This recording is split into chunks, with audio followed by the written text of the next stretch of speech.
Membership again? Let's play that reggaeton.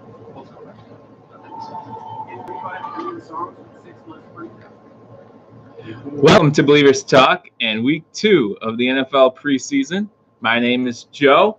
We're just about ready for kickoff of the Bills-Browns game, and I have to report that we are having some technical difficulties.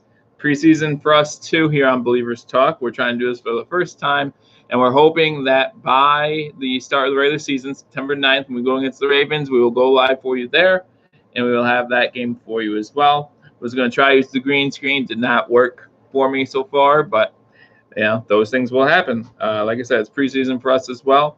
Another issue we are having, and I don't know, maybe someone else is having this too. NFL Network is actually not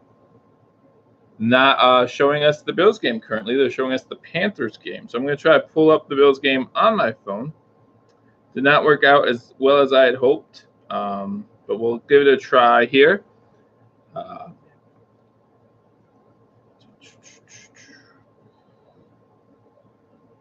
Let's see if there's some reason why the game is not on like it says it should be.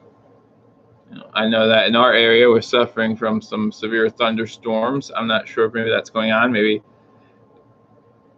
No, actually, Eagles 0-1. I probably live closer to you than I do to Buffalo. I'm actually in the Lancaster, Pennsylvania area.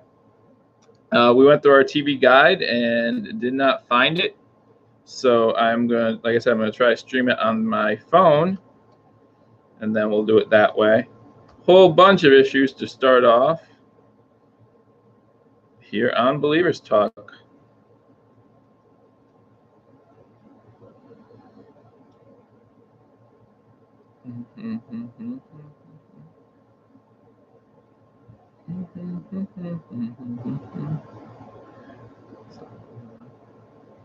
The NFL Game Pass, but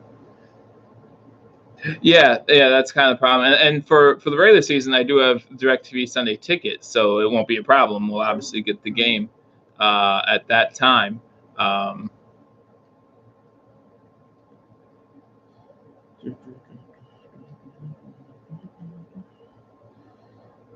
better case. Watch. I do apologize for this, guys. Unfortunately, there's not much I can do about it.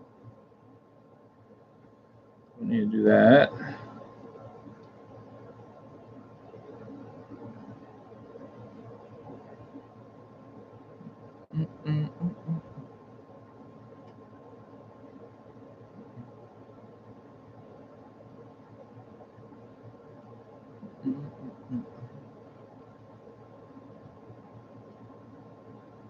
So it looks like the Bills started off with the ball. AJ McCarron is the starting quarterback, which was kind of what Steve and I projected that would happen. First pass was incomplete to Kelvin Benjamin. Let's see if Kelvin Benjamin has the type of game that he had for us last week. That would be kind of nice. Last week he had the touchdown, so we'll see what happens. In the meantime, like I said, I'm going to try to... Yeah, I don't understand why Sunday Ticket does not show the preseason games, but what can you do?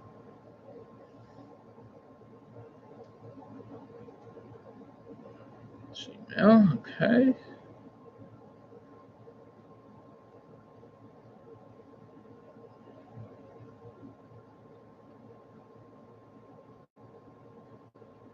See if this works. I'm loading Sling. See if that will get it for me.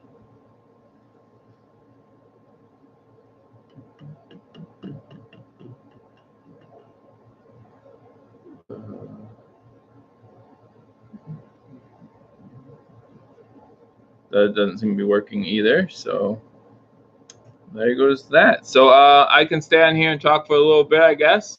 Like I said, we're watching the Dolphins and Panthers game, so I mean, we can at least see some of our competition as we watch the Dolphins get ready to start. In the meantime, I'll watch the live stream of the game on my phone. And we'll see what's going on and give you updates that way. Looks like Adrian McCarron took off on a run for 6 yards to the Buffalo 30.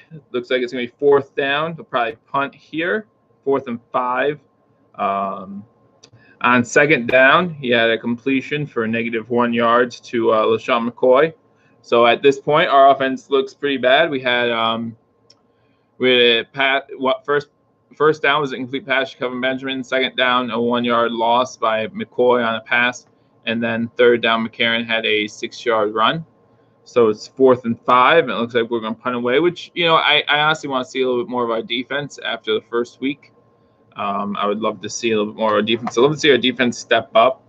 Hey, Fox 87, how you doing? Not sure if you've been here since the beginning, but for some odd reason on NFL Network, we're not streaming, or we're not getting the Bills game. We're getting the Carolina-Miami game, so that's a little annoying.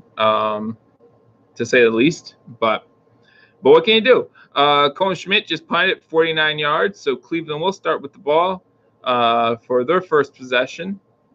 And it'll be 1st and 10 from the 33, it looks like. No, 30. First down, Carlos Hyde had a 3-yard run. Carlos Hyde is a big addition to Cleveland Browns. We'll see how they do this year with him. They have everyone's talking about their roster, and it's kind of been vastly improved, including Tyrod from last year. So we'll see how they do going into this year. I know a lot of Cleveland Browns fans are excited to see what they do. We have another Carlos Hyde run for 9 yards and a 1st down. So now we got the ball. They got the ball 1st and 10 at the 42. So it seems like they have started by running the ball a little bit. We want our run defense to be a lot better. We've addressed the defensive tackle position over the offseason. I'm going to move this light out of the way too, so it's not as bright. And I made it brighter, so smart. I'll just turn this off, actually. Whee! There we go. Awesome. That's better. I think it might be a little too dark now. Let me know if you guys think it's too dark now. I can definitely turn that light back on. And we can do that, but for now we'll leave it a little dark right now. But yeah, I do apologize to everyone who's tuning in who couldn't get the game. Like I said, for some reason on NFL Network they're showing the Miami Dolphins Carolina Panthers game. Right now it's Miami 0, Carolina 0. Miami start with the ball. Now they're punting. So like I said, at least we get to see some of our divisional rivals. There was a touchback. Cleveland's moving the ball pretty well on us right now. Cleveland, Carlos Hyde again has 2 rushes for 12 yards. Galloway has a punt return for 9 yards on the punt. Okay, Hyde has 3 rushes for 38 yards now. So our run defense, we have to do better run defense. That was a problem we had last year. And it doesn't matter how great our corners and safeties are if teams can run against us, and then we will be pressured to put more people in the box. And when we do that, that leaves less in the passing game for us to get to. So, Duke Johnson has that 18-yard run up the middle. So yeah, it looks like the Cleveland Browns are just running the ball. And if that's the case, they don't even need Tyrod to be anything good. They just need him to be, check down T, as we like to call him back when he played for Buffalo. So, yeah, they're at the 10-yard line. They're moving. Like I said, they're just running the ball on us. Tyrod Taylor still does not have a completion, but he's only had 1 pass attempt, and that's all he's needed to have. So we have Carlos Hyde for with 38 yards rushing already, and we have Johnson Jr. with 18. So what can you do? If those defensive tackles don't step up, then we're gonna have a long season. So, but yeah, Duke Johnson just ran to 10, and I think he just ran to a 3-yard line. I mean, they're just kind of. Oh no, this was a pass to Darren Fells for 7 yards. So Tyrod has his first completion. So now they're at the 3-yard line, getting ready to score on us. This was a really quick drive, guys. This is not what you want to see from this defense that we thought could possibly be a top 10 defense coming into things this season. Yeah, I'm not happy about this at all. Carlos Hyde decided to rush for -1 yard, so it's going to be third and goal. No, second and goal from the 4. As the Cleveland Browns try to get it on us. I mean, again, it was real quick. Boom, boom, boom, down the field. Now it's going to be second goal from the 4.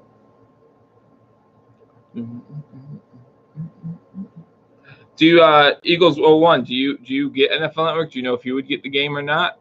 I'm not sure why. Like I said, I'm not sure, again, why we're getting the Panthers and Dolphins game. The good news is that the NFL Network does replay every preseason game. So even if you don't get it here live, you will see it again as a replay. So we'll see what happens. Cam Newton's going back to McCaffrey for the Panthers. Got a 9-yard gain on first down. And the Browns just scored. Carlos Hyde, another run. Again, run. I believe on that drive, Cleveland had over 50 yards rushing. Yeah, they had 60 yards rushing on that drive. So we have one drive into week 2 of the preseason, and Carlos Hyde has 5 rushes for 41 yards and a touchdown. Duke Johnson Jr. has 2 rushes for 22 yards.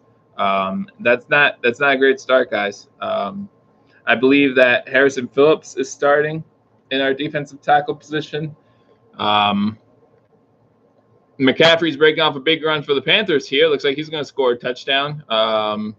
So at least we didn't allow that big of a run. That was about a 70-yard run there. So at least ours took some time and ate some clock. But it's going to be interesting to see. I mean, our offense just went 3 and out with A.J. McCarron, and we all remember how good the offense did last week. The ones did last week with Nathan Peterman. He went 9 for 10 last week. So it will be really interesting to see how long they keep A.J. McCarron and these ones in.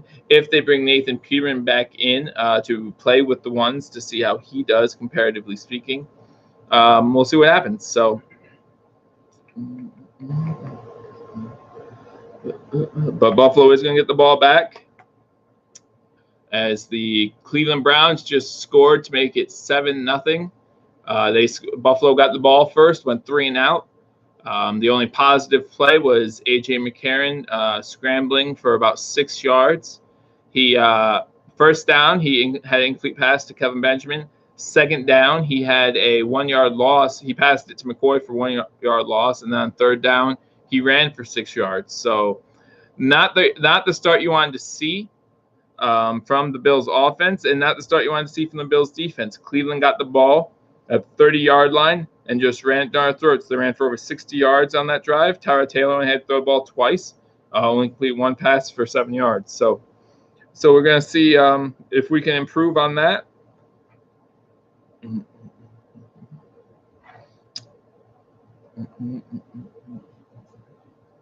Any thoughts, guys? I mean, I'm not sure what you guys are watching or what you guys are seeing, but we have a couple of preseason games going on right now. We do have the Carolina Panthers and the Miami Dolphins. Carolina just scored a touchdown to make that 7-0. The Giants 6-0. I'm sorry. The Giants are playing Detroit. The Giants have the ball in the red zone. Detroit's up 3-0. And Atlanta's playing Kansas City, and that game's 7-3. 13:20 to go in the second quarter in that one. So I think those games started at 7. The Carolina-Miami game started at 7:30, just like we did. And then we have 9:10 to go in the first quarter. Cleveland's already up 7-0. So, again, if you're just joining, welcome to Believers Talk. Unfortunately, we had some technical difficulties. You'll see the green screen behind me. As I joked, it's preseason for us too. So we're going to get things going. We do have the Sunday NFL ticket, so we will be streaming every game that we're around for. There are going to be some games that we will be at the game, so obviously we will not be live streaming those ones. But every game we can during the regular season, we'll have live streams, we'll have live reaction, we'll talk with you guys, and we'll get more reaction from you guys as well. This is just preseason. I will be live streaming next week's game against the Bengals. That game's gonna be on Fox, so most of you will get that. So that won't be an issue. Again, if you are just joining us, we turned on NFL Network because they were promoting that they had the game on all this week. And unfortunately, NFL Network is showing the Miami Dolphins Carolina Panthers game. So we are watching that. I am not in the Buffalo Bills local market. Actually, I am from Pennsylvania. So I don't know why we were getting that game. I'm watching the game at least the stats of the game going on my phone. So we're talking about that a little bit. So I'll be on here for a little bit, and I promised that I'd be on here live streaming the game. Unfortunately, we have there's nothing we can do about what NFL Network decides to show in our area. Again, I don't know why it's the Panthers Dolphins game, but while I'll be on here, we can talk about it. Fox A7, I'm glad you're watching the Bills game, man. I wish I was. Actually, right now, I don't wish I was. It doesn't look like we got off to a good start. But we do get the ball back. It's a touchback, so Bills will start 1st and 10 at the 25-yard line. We'll see if this gets any better for us as we get ready to. The ones are going back out there, so we'll see if it gets any better. Like I said, AJ McCarron started the game 1 for 2, -1 yards, had a rush for 6 yards. So that's pretty much our whole offense right now. In the Miami Dolphins Carolina Panthers game, Carolina's getting ready to kick it off, and same thing, touchback, so they will get the ball at 25. So has anyone really seen any big difference in the new kickoff rules? I know I really haven't, but that's because most kickoffs in the touchback these days. What I really would like to see is how it affects onside kicks, right? So the onside kick would, because you have to have so many people in the box now on defense that it makes it harder to fool people on onside kicks. Like, you can't do a surprise onside kick so much because you probably have the defenders staying right there at the 10 to 15-yard mark. And then you also have no chances at when you really do need an onside kick. You really don't have a chance there either because you don't get that running head start as the kicking team. So I want to see how that plays out a little bit more before I make a ruling on how I feel personally about the new kickoff rules changes. And I was watching the Eagles Patriots game yesterday, and it didn't seem like they were calling the helmet rule as much. So I just really don't know how far they're going to go with this new helmet rule or anything like that. So it'll be interesting to see. I'm really interested to see how the season plays out with that kind of stuff. So LaShawn McCoy is in the game. He did get a rush there for a 2-yard loss. So again, we're not moving the ball all that well. McCarron did have a completion to Kelvin Benjamin for 8 yards. So we are now looking at 3rd down, 3rd and 9 on the 26. I mean, this is not. I really hope that this is not a regular thing for Bills fans. We want to see the offense move. I know a lot of you Cleveland Browns fans. If there's any Cleveland Browns fans watching, you can if this is going to be our offense for the season, you can make fun of us for giving you guys Tyrod Taylor, right? I mean, I'm just not sure what to make of that at this point. I am still not saying we should have kept Tyrod. I will never say that. I think we got the best we could from Tyrod. And we'll see what happens when Peterman comes in. And then AJ McCarron sacked. So it's now 4th and 16. We're going to be punting again. I'm glad that the Bills game's on NFL Network at everybody else's house. Must just be my house, I guess. I don't know. Like I said, we do have we're going to play the games on Sunday NFL Ticket when the season starts. So I'm not worried about when the season starts having the games for you. So we do look forward to live streaming those. Next week, the Bills-Bengals game is on Fox. So, we will be able to live stream that one for you as well. I'm just really confused as to why. And I'm not letting my temper show. So that's a plus, right? As to why the Bills game is not on NFL Network here at our house. So that's okay. I'll keep watching on the phone. We could talk. Yeah, the Bills' offensive line is not starting off too impressively. Colton Schmidt with another punt, 48 yards. So now the Browns have the ball at the 40-yard line. So 1st and 10 Browns.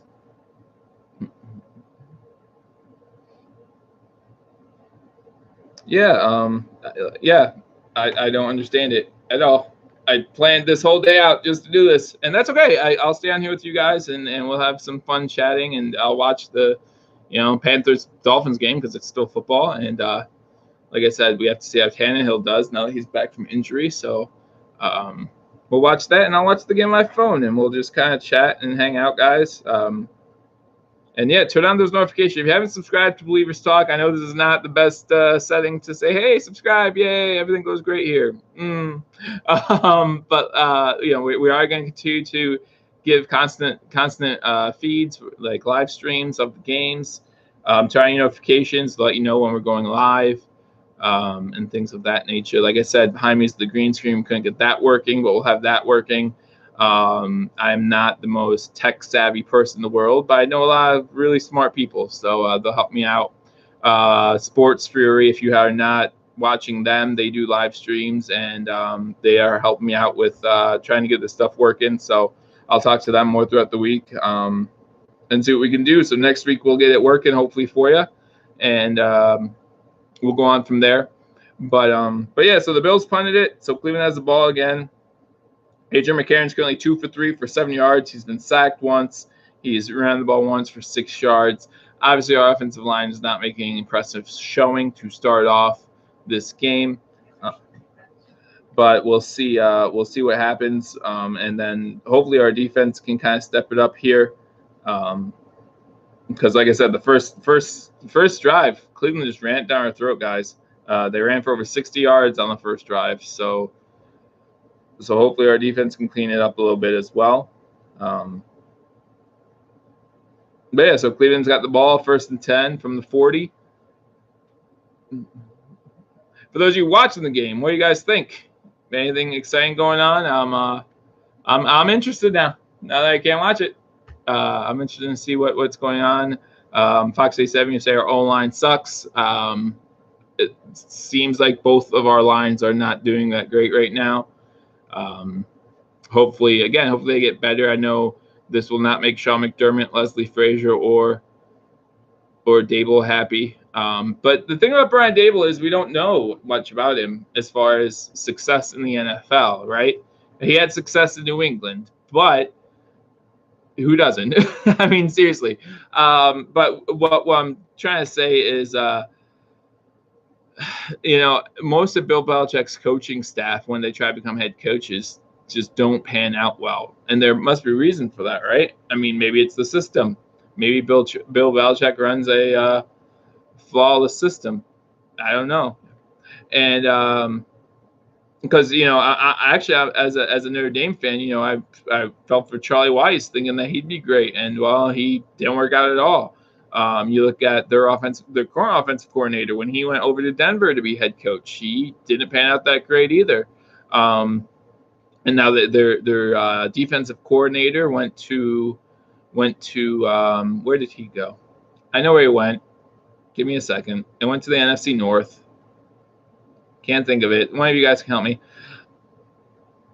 For Nick James, I'm not sure about you. If you live in the Buffalo or Cleveland area, they're going to be showing the game on a local channel.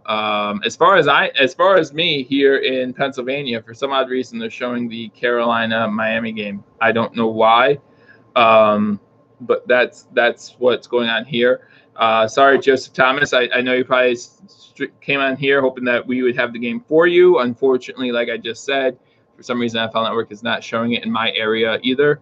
But we will keep talking about the game and keep talking about what we think of the upcoming season. What's your thoughts on Josh Allen, since you sound like you know a lot about football? Well, thank you. I try. Josh Allen, it's funny to me, and as Bills fans, you might dislike what I have to say about Josh Allen.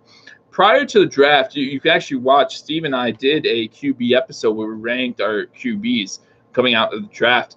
I had Baker Mayfield number 1. So I was proud about that when he did end up going number 1. I do think Cleveland got a great deal there. So if there's any Browns fans in the house, Henry216, thanks for joining me. Let's go Browns, he says. I think got a great pick in Baker Mayfield, number 1 overall.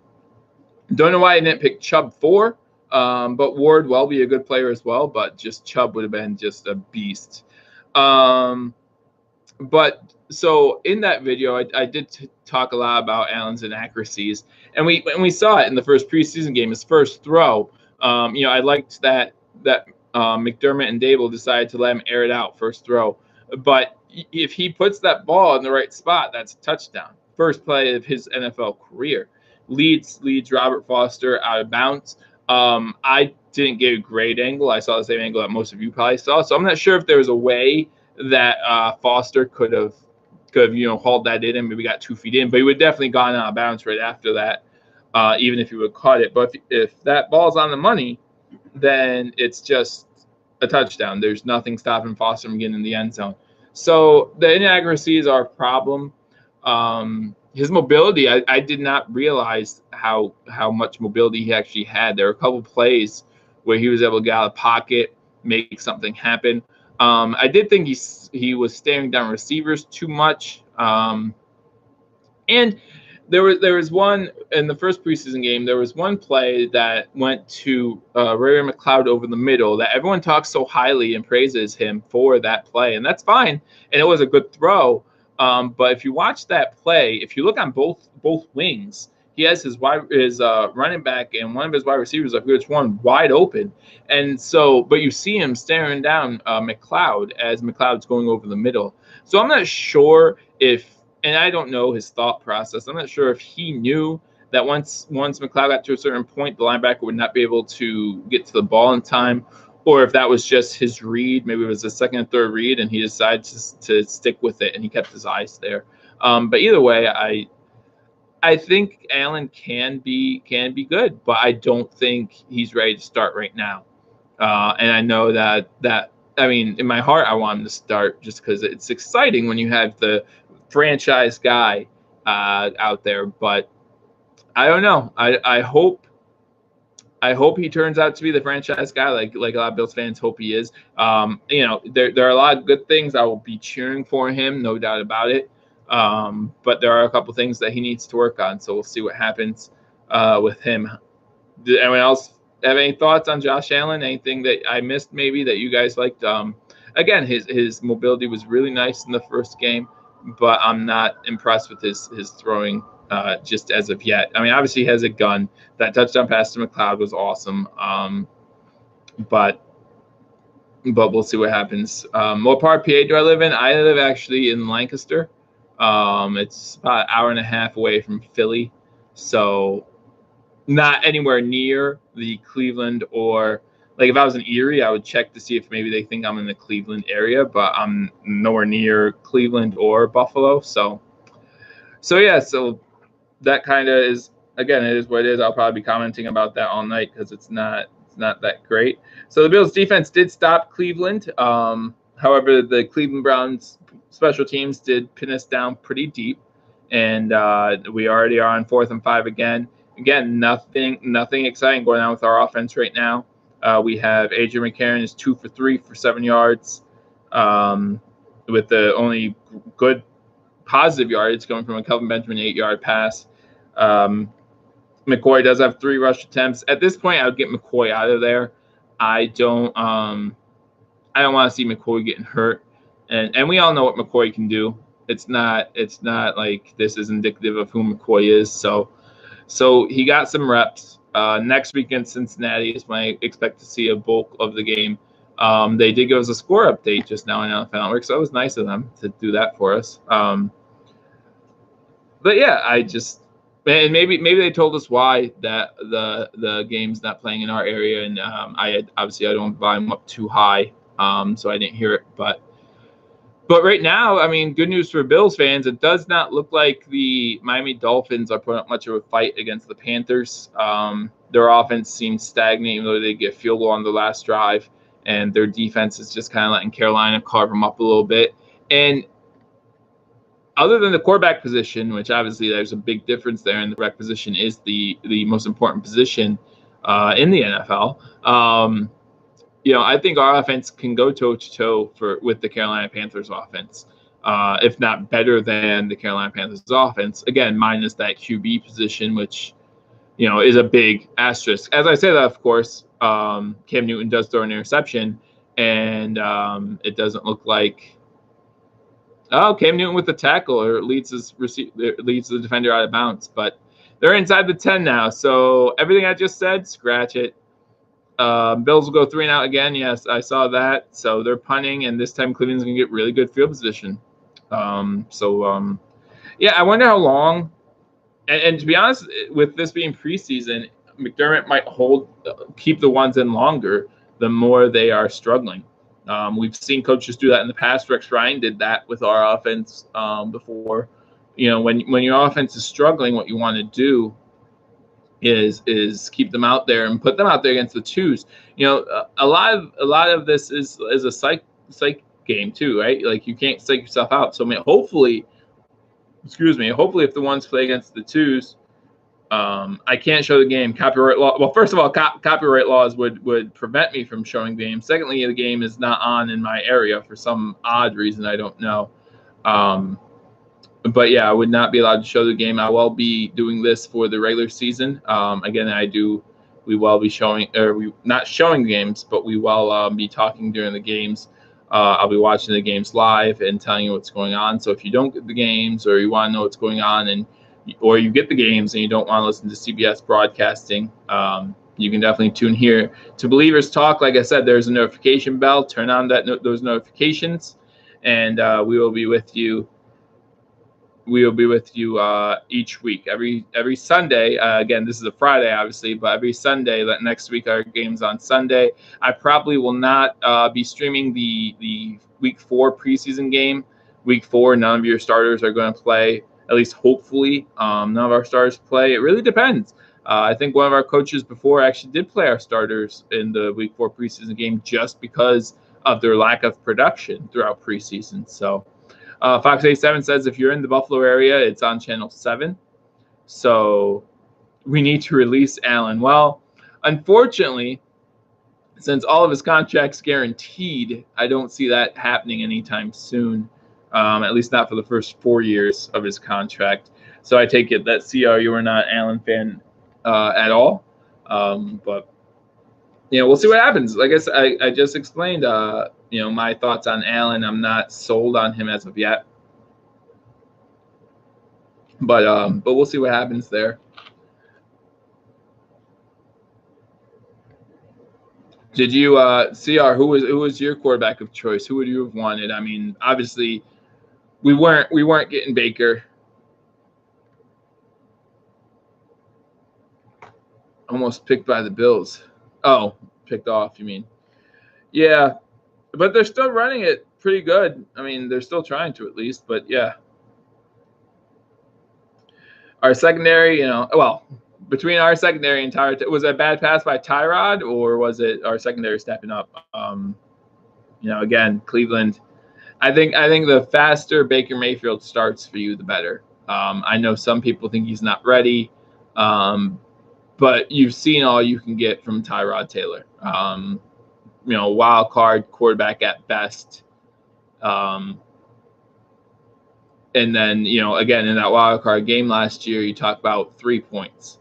We only scored 3 points in that game. So I would tell you guys start Baker as soon as you can. I am a huge Baker Mayfield fan. I just really expect him to do well, even though he is in Cleveland. If you're, and I don't mean disrespect to Cleveland fans, just history shows that the Cleveland Browns aren't exactly, we've been both at the bottom for so long. It's kind of hard to say anything. Maddie's saying bring on the Allen. So you want Allen in the game? McCarron's not showing us anything, right? So I would love to see something. Maybe put Nathan Peterman back in. This might be the game where Nathan Peterman kind of shines. If Nathan Peterman shines like he did in the first game, this may be the game where Nathan Peterman becomes a starter. I hear a lot of other YouTube channels and a lot of analysts say how bad Nathan Peterman is. I just don't think they can get that Chargers game out of their head.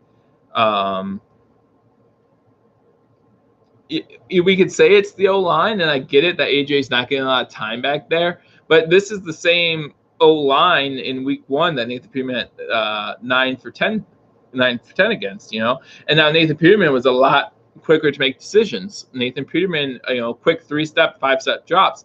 Now the defensive schemes were a lot more vanilla in week 1 than they are in week 2. So we'll see if that has any effect on it. And I trust Coach McDermott to make the right decision. If A.J. McCarron is still the starter, that's fine by me. I actually fully expect him to be, but we'll see what happens. LaShawn McCoy had an 8-yard rush, so that got us a first down. I believe that's our first down of the game, with with 2 minutes to go in the first quarter, we got our first down. The offensive production is not doing so well, and that is a big issue when it comes to our defense, right? We talked about on here about how the Bills can have a top 10 defense. Well, it's going to be hard to have a top 10 defense if you're always on the field. So what we would really like to see is our offense be able, even if they can't score all the time, to be able to get some first downs, get some progress, so that way our defense has time to rest. And now we get a penalty for holding on Dukas. I mean, this guy, I'm not. Steve talked about it in our last video a little bit. Last year he didn't play so hot. This year he's already starting off by giving us penalties and obviously not doing that great. We really need to figure out that position. We started to get some help. Wyatt Teller had a great game last game, so hopefully we can move him up a little bit in his progressions. He was our 5th round draft pick in the draft. But man, it's just, here we are now 3rd and 12, and you can't keep getting behind the chains like that, guys. So I don't know. I know, like I said, I trust McDermott.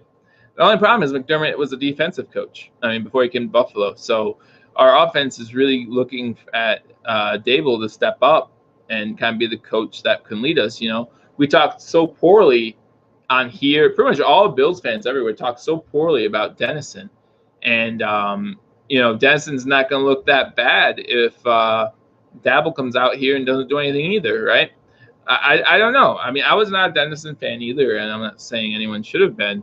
His regular season scheme seemed a lot like most teams' preseason schemes. So I'm not saying I was a Dennison fan, but at the same time, it's not getting any better from the offensive coordinator position. Anthony Lynn was probably, our best offensive coordinator that we've had in probably the past decade, and that's not saying much. Anthony Lynn was not the greatest offensive coordinator when he was in Buffalo.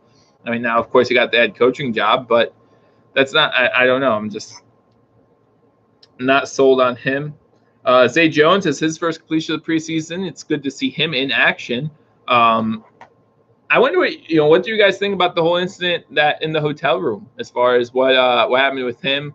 I'm really surprised that we're not hearing more about that. It seems like that has just gone by the wayside, and no one cares about that. I'm just surprised that we haven't heard anything about suspension or something of that nature. We had another punt, so Cleveland's gonna get the ball again. Cleveland's gonna get the ball again. 35 seconds left in the first quarter. Score 7-0 Cleveland.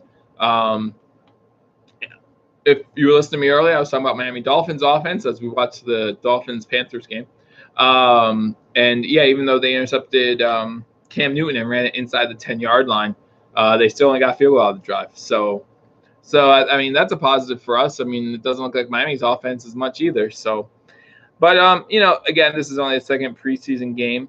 A lot can change. A lot can change as far as where our offense will be. I don't think our offense looked that great last year in the preseason. I actually was at the Buffalo Bills Philadelphia Eagles preseason game that was in Philadelphia, and they didn't look that great either.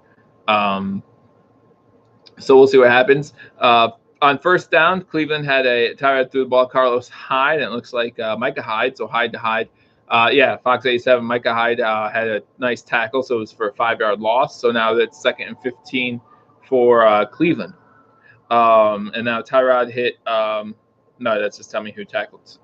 So, that's good for our defense. And again, that's our secondary stepping up, as we know they can. Now Tyrod's, his stats are not looking that great either. He's 2 for 4 for 2 yards. So his stats are not looking that good. But and it's all that first drive, right?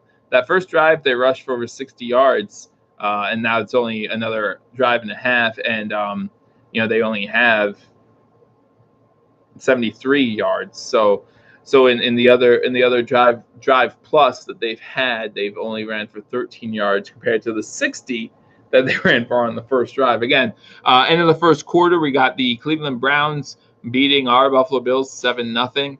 They have ran for 73 yards already, 60 of it on the first drive. Carlos Hyde and Duke Johnson have really been carrying the load. Duke has 3 rushes for 25 yards. Carlos Hyde has 7 rushes for 40 yards and a touchdown. Our offense, according to Fox 87, I have to rely on you a little bit here, buddy. Fox 87 says our offensive line is not giving A.J. McCarron any time, and it kind of shows that in the stats. A.J. McCarron is currently 3 for 6 for 12 yards. He has a completion to Kelvin Benjamin, Zay Jones, and LaShawn McCoy. Kelvin Benjamin is 1 for 8 yards, Zay Jones 1 for 5 yards, and McCoy is 1 for -1 yards. So McCoy also has 4 rushes for 11 yards. Again, I would say end of the first quarter, let's get him out. I don't know how you guys feel about that. I don't want him to be rushed or to stay in the game much longer. I don't believe in penalizing somebody by making them play a whole game, right, Cleveland? I can't believe that happened either.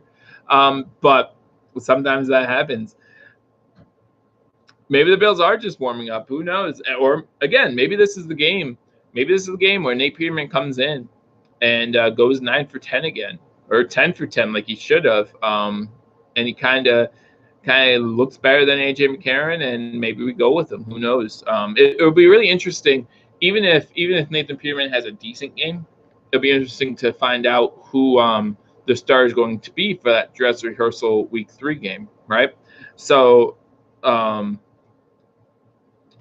Maybe it will be Josh Allen. In the preseason, before the first game started, Sean McDermott said it's really going to determine a lot on the games as the games go on to find out who's going to be the starter. Well, if that's the case, we really need to give Josh Allen a fair start chance with the ones and see what he can do. And that includes with the first string offensive line, which has not been impressive so far. Yeah, that's a fair point, Fox 87. Whoever starts next week might be the starter, probably would be the starter come week 1. But we'll see.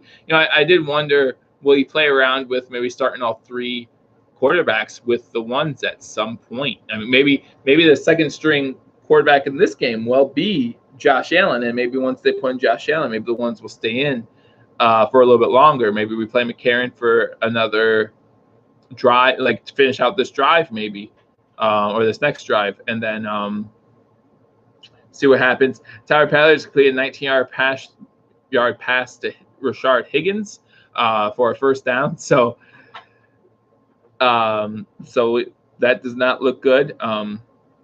So Cleveland's moving the ball again. They got the ball now 1st and 10 at the 47, and there's a stoppage in play by Fox 87's words here. Kyle Williams is hurt. Get you an update as soon as we have one. He's on the field. There is a stoppage in play. 14-22 in the second. Carlos Hyde just had another long run up the middle for 19 yards. So this isn't looking good. Not even a little bit. So maybe I'm happy that we're not watching the game right now. I'm just kidding. I would never be happy that I'm not watching a Bills game. But they're already in field goal range, getting ready to go up 2 scores. And then again, with it being preseason, those short 4th downs, I think you should always go for it on 4th and short, no matter when it happens, where it happens on the field. You're not playing preseason games to win them. You're playing preseason games to stay away from injury, which now it looks like Kyle Williams is hurt, so maybe we haven't done that.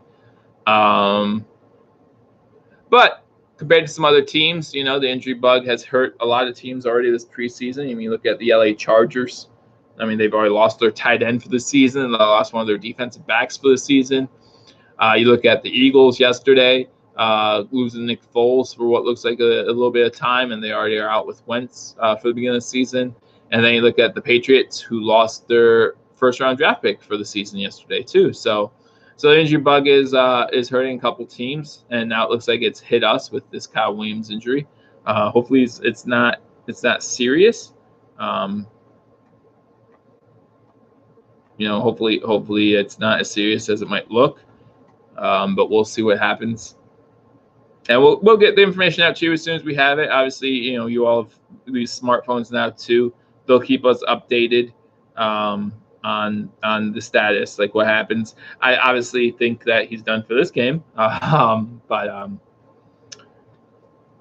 as far as and to be honest, if someone gets hurt this in the second week, and they're as key to our team as Kyle Williams is, even if he's ready to go week 3 of the preseason, I don't feel the need to start him, or play him at all for that matter, because there's no point in a veteran like that. Someone who was mulling retirement at the end of last season, there's really no point in having him go out there and play again. He knows the position, and we need Harrison Phillips to get all the reps he can get, right?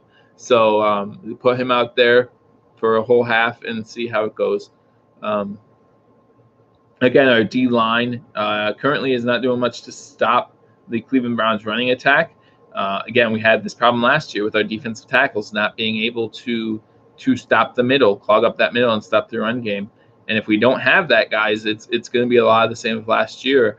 Our secondary is going to be awesome, and our defensive tackles are going to be our weak point, and then we'll be one of the last teams in the league in rushing yards allowed again. I mean, we're already looking at this game. We've already allowed, what is that going to be, 80, close to 90 yards already, or over 90 yards already. So, that's not a good stat when you're looking at there's still 14 minutes to go in the second quarter. So it's not really good. Basically, 16 minutes of play, and you're looking at 90 yards rushing. You're gonna be behind the 8 ball in most games. So, any news from Kyle Williams? Did he get up, or are they helping him off the field?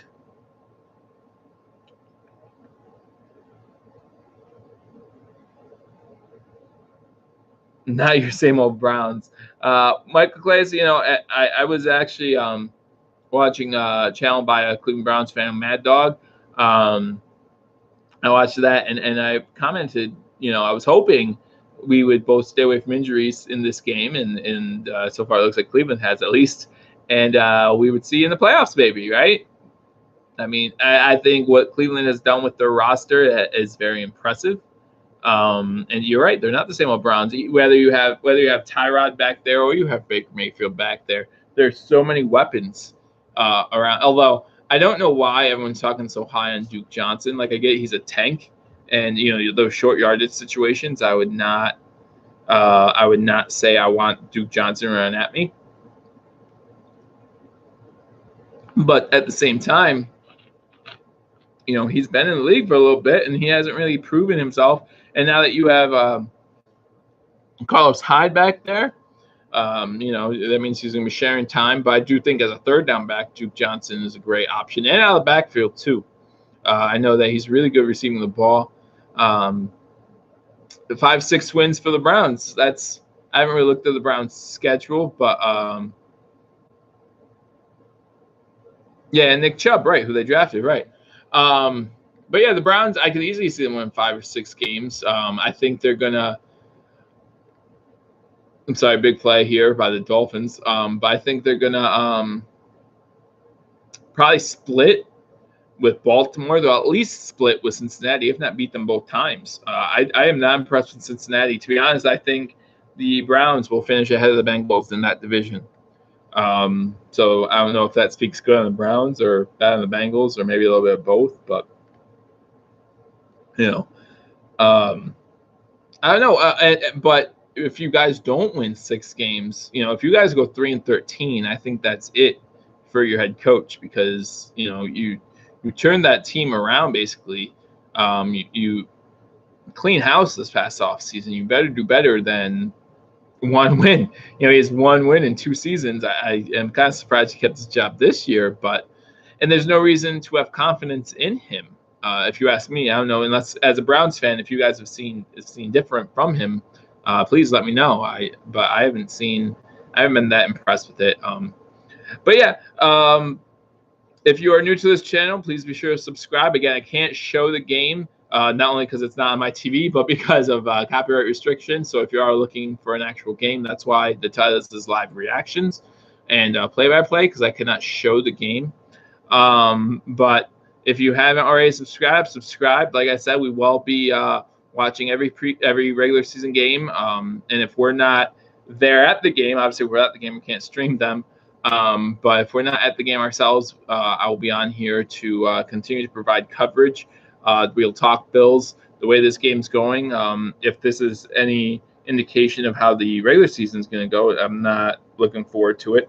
But at the same time, this is just preseason. This is week 2. Who knows what's going into this. I don't think that teams go out and put their regular season schemes in these preseason games. I mean, to me, that just won't make sense. Week 1, I was watching the Tampa Bay Buccaneers game, and they ran a fake punt. And they got the first down. It was a big play, but in my head, I was just thinking, why would you do that week 1 of a preseason game? Now, every single week when you're facing fourth and around the same yardage you were facing in that game, teams are going to be ready for the punt fake. They're going to see what you did. They're going to see how it worked for you. Obviously, I don't see a punt fake being something that you practice more than like 2 or 3 of, right? Different ways to do it in a training camp or something of that nature. So I don't think you have like a whole playbook of fake punt plays to run. Like, no, it just doesn't make sense to me. I'd rather keep that in my pocket and use it when I needed it compared to using it week 1 of the preseason game. But that's just my opinion. So it does look like the Bills have stopped them on this drive, 4th and 27. So it's good to see that the Bills defense did step up. We do have a 46-yard punt for a touchback. So the Bills will start with the ball 1st and 10 from the 25-yard line with 11:47 to go in the first half. Again, some stats. I'll run by these numbers for you. Tyrod Taylor, 5 for 8 for 28 yards. Carlos Hyde, 9 rush attempts for 64 yards and a touchdown. If you ask me, I think his day's done. Duke Johnson Jr., 4 carries for 27 yards. Tyrod Taylor, 1 carry, 5 yards. And Antonio Callaway, 1 carry for 3 yards. I said, yep, 3 yards. Higgins has 2 receptions for 20 yards. Fells has 1 reception for 7. And Carlos Hyde has 1 reception for -5 yards. Go on the Bills side of the ball, you have A.J. McCarron, 3 for 6 for 12 yards and a sack. LaShawn McCoy, 4 rushes for 11 yards. Again, I hope that his day is done here soon. A.J. McCarron has 1 rush attempt for 6 yards. Kevin Benjamin, Zay Jones, and LaShawn McCoy all have 1 catch. Kevin Benjamin has 8 yards, Zay Jones for 5, and McCoy for -1. So those are like the key stats so far. Again, Buffalo not doing much on offense. Cleveland not doing much as far as the passing game. Again, that can be expected given our secondary. But the run game had moved the ball pretty well. Josh Allen has entered the game at QB. Thank you, Fox 87, for that update. So A.J. McCarron really didn't get that much time. 6 pass attempts, that's not too many. I don't know if that was the plan all along, or if they're just not impressed with him, or they want to save him because our offensive line is not playing so well. But it's definitely one of those 3 things. So Josh Allen's first pass attempt is to Kelvin Benjamin, and it's incomplete. Go that way. So incomplete pass on his first pass attempt to Kelvin Benjamin. So he's starting off the same way that A.J. McCarron did with an incomplete pass to Kelvin Benjamin. So not much going on. We did, Steve and I did talk about Josh Allen possibly being the second quarterback in this game. And we're not surprised by that. And you should have the ones in. I talked about that a little bit earlier. We want to see all 3 of these quarterbacks with the ones to see how well they do. So we're going to see Nate Peterman for a decent amount of time then. I think Josh Allen will play the rest of this half, and he'll actually start the 3rd quarter as well. But I'll be interested to see how long the starters remain in, if the rest of the starters, if they remain in for the whole first half, or if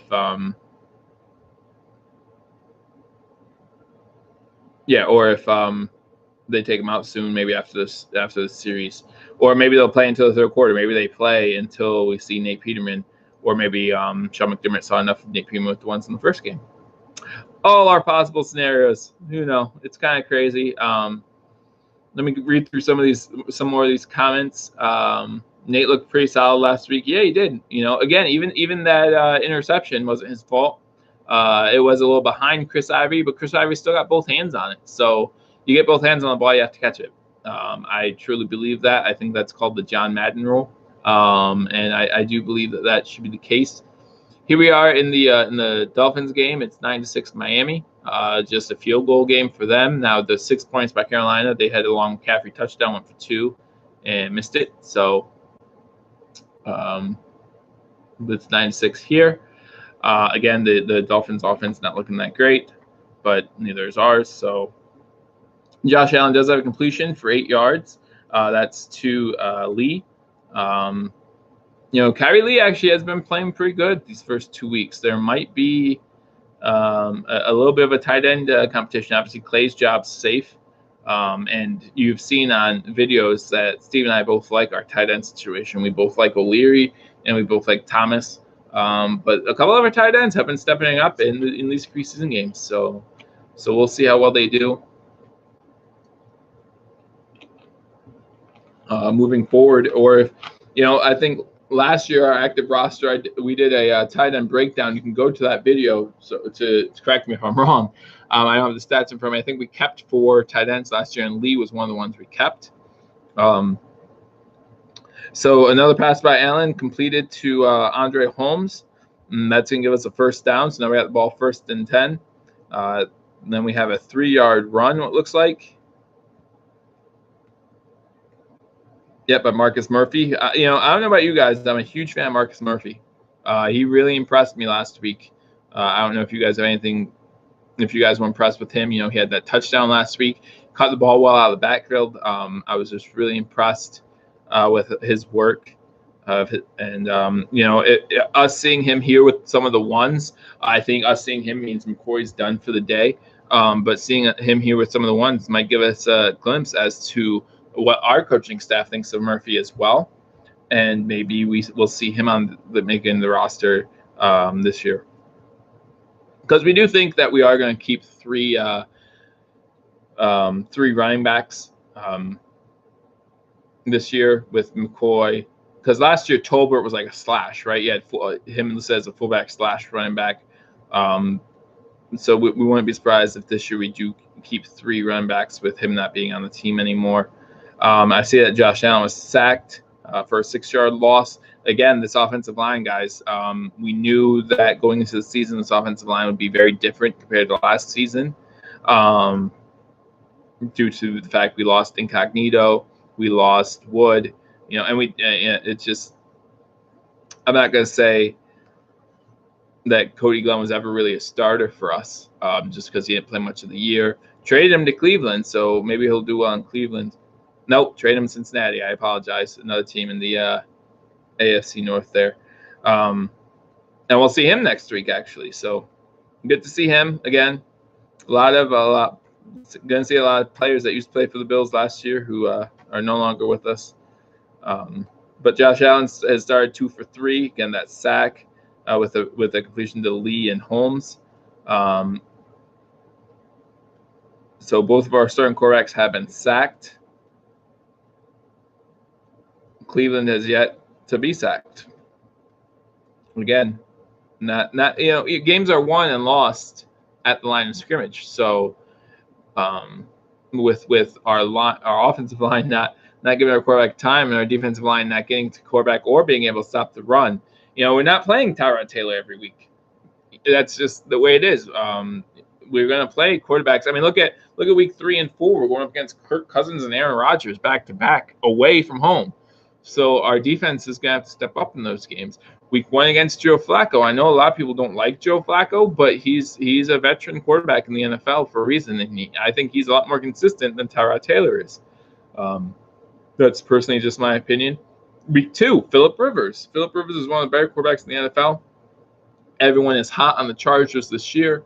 I'm hot on the Chargers this year. I think they have a good shot to do well, but it seems like every year everyone says that until the beginning of the season. They start 0-4 every year, and then they fight for wild card spot at the end of the year, and the Bills beat them for it. I'm okay with that happening again this year too. But yeah, a lot of people are hot on the Chargers. Phillip Rivers is one of the best backs in the league. They got Gordon out there. They got some good wide receivers. So it'll be just really interesting to see how well they do. They are coming to Buffalo week 2. And we know the history of West Coast teams traveling East Coast. And again, we know the history of the Chargers starting off poorly. So I see that as a possible win for the Bills. But again, I think our season rides on week 1. If we lose to Baltimore, because I don't think Baltimore is that impressive. Baltimore, they're going to have a pretty good defense like they do every year. But I don't think they've done enough on offense to say that they're a good all-around team. If we lose that game, guys, I think we're in for a long season. Hopefully I'm wrong, or hopefully we win that game and I don't have to find out. But yeah, we'll see what happens. So the Bills still have the ball, 3rd and 3 from the Cleveland's 44-yard line. Marcus Murphy runs for a 14-yard gain to the 30. So now it's 1st and 10 Buffalo on the 30-yard line heading in. So we're driving the ball a little bit on this drive with the first drive with Josh Allen in the game. So you guys can read into that as you like. First drive with McCoy not in the game. So Marcus Murphy now has 2 rushes for 17 yards. And Lee now has 2 catches for 17 yards. So Allen's 3 for 5, 24 yards on this drive. So hopefully he keeps that going. We got 6:33 left in the second quarter. And like I said, the Bills are down 7-0, but they are driving. We do have 1st and 10. So hopefully we can punch this in here. Josh Allen with another pass to Lee. So it looks like that connection's getting good early on here for a 7-yard gain. That's good news. But I think Lee's mostly been working with the 2s and 3s as well, just like Josh Allen has been. So I'd really like to see how Josh Allen does with Clay, maybe O'Leary in there, or Thomas, Logan Thomas in there as well. Because I do think we're going to have all 3 of those guys coming into this season. I just don't, I thought all 3 played really well last season. I don't think anything's happened to warrant them not being on the roster this year. But we'll see. We'll see what happens. I know that Lee has really stepped up, and so maybe we'll give him more of a shot to shine and see what happens there. So looking at some stats here, again, not much going on. If you are just joining us, I turned on NFL Network here, and we do not get the Bills game. We get the Panthers versus Dolphins game. I don't know why that is, so I apologize for that. I apologize for the NFL Network teasing me all week and telling me that the Bills game was going to be on when it was not. And I know if you're in the Buffalo, Cleveland area, it's on local TV. I am not in any of those areas. I am from Pennsylvania, so I'm just not getting the game. I'm sitting here watching the Carolina Panther Miami Dolphins game, 9-6 right now. McCaffrey had a long touchdown. Other than that, it's been pretty low key. Miami has not done much. They had an interception. Cam Newton ran it inside the 10-yard line, then kicked the field goal. So 9-6 there. Buffalo is now in the red zone. Let me get the stats here for you. Looks like it was Murphy who did most of the work there. Marcus Murphy now has 4 rushes for 39 yards. Chris Ivory has a rush for 7 yards. So it's good to see him in the game. I think we need to get him back in the game after he fumbled it or he caused that interception last week. We need to see what he has. I really don't. I'm not impressed with Ivory at this point. Unfortunately, as Steve informed me in our last video, his contract is guaranteed, so he will more than likely be on the team. But in talking with UCF Jaguar, who obviously is a Jaguar fan, he says that one of Chris Ivory's knocks is that he has fumble issues. So he has trouble holding on to the ball, and we saw that in the first game. So really would like to see how he does. Buffalo still got the ball. Chris Ivory has a 1-yard loss. So it's going to be 3rd and goal from the 2. I'm not going to lie. If we don't punch it in here on 3rd and goal, I want to go for on 4th and goal. Maybe in the regular season, I would choose to kick the field goal and get points on the board and that kind of thing there. But this isn't the regular season. We all know about Steven Hauschka. We know about house money. Okay, he doesn't need to kick a 18-yard field goal, so we know, he's our starting kicker, right? So 4th down here, I really hope we go for it. Does not matter. Josh Allen pass up the middle to Rod Streeter for a 2-yard touchdown. So Josh Allen comes in the game. Offense moves a little bit. Bills fans are going to get probably overly excited. He went 5 for 7 on the drive for 33 yards and a touchdown with that sack. But again, that sack is probably more of an offensive line sack than on Josh Allen. But he does move down the field. gets us into the end zone. So now the game is tied 7-7 with a Hauschka extra point with 3:55 left in the second quarter. It's 7-7 Buffalo. And now they're kicking off to Cleveland. 7-7 Buffalo. It's tied, so Buffalo's not winning. It's 7-7. Buffalo did just score, and Cleveland will be getting the ball here with 3:55 left in the second quarter.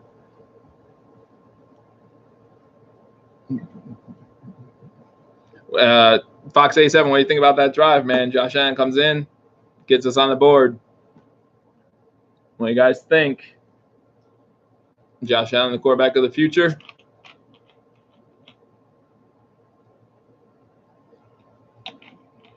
I don't know. I mean, I hope he is, but I think with the rookie salary cap structure the way it is now, we have more opportunity to be wrong, right? It's not like at that time San Diego Chargers with Phillip Rivers, or even the Oakland Raiders with Jamarcus Russell, where they spent a lot of money to get not much in return. So it's not like those situations, but it's not a great situation either. If he's not as successful as we want him to be. But again, Josh Allen comes into the game, leads a drive, goes 5 for 7 for 33 yards and a touchdown. The touchdown was to Streeter, I believe. Yep. So it was Streeter's first catch. So he has 1 reception for 2 yards and the touchdown. Now I'm really interested to see some of our other guys, see how they do. I don't think if we get the ball back in this quarter, I don't think there's going to be enough time to really do anything with it. 3:55 left in the game, unless we want to do a 3-and-out, which is something we haven't done yet. So unless we can hold Cleveland to a 3-and-out, but the way they're running the ball against us, I'm just really not sure if we can do that. I hope we do. I really hope we do. So if you are just joining us, if you are just joining us, just know that I am not, as the NFL Network promised, that we are not watching the Bills game right now. We're watching the Panthers and Dolphins game.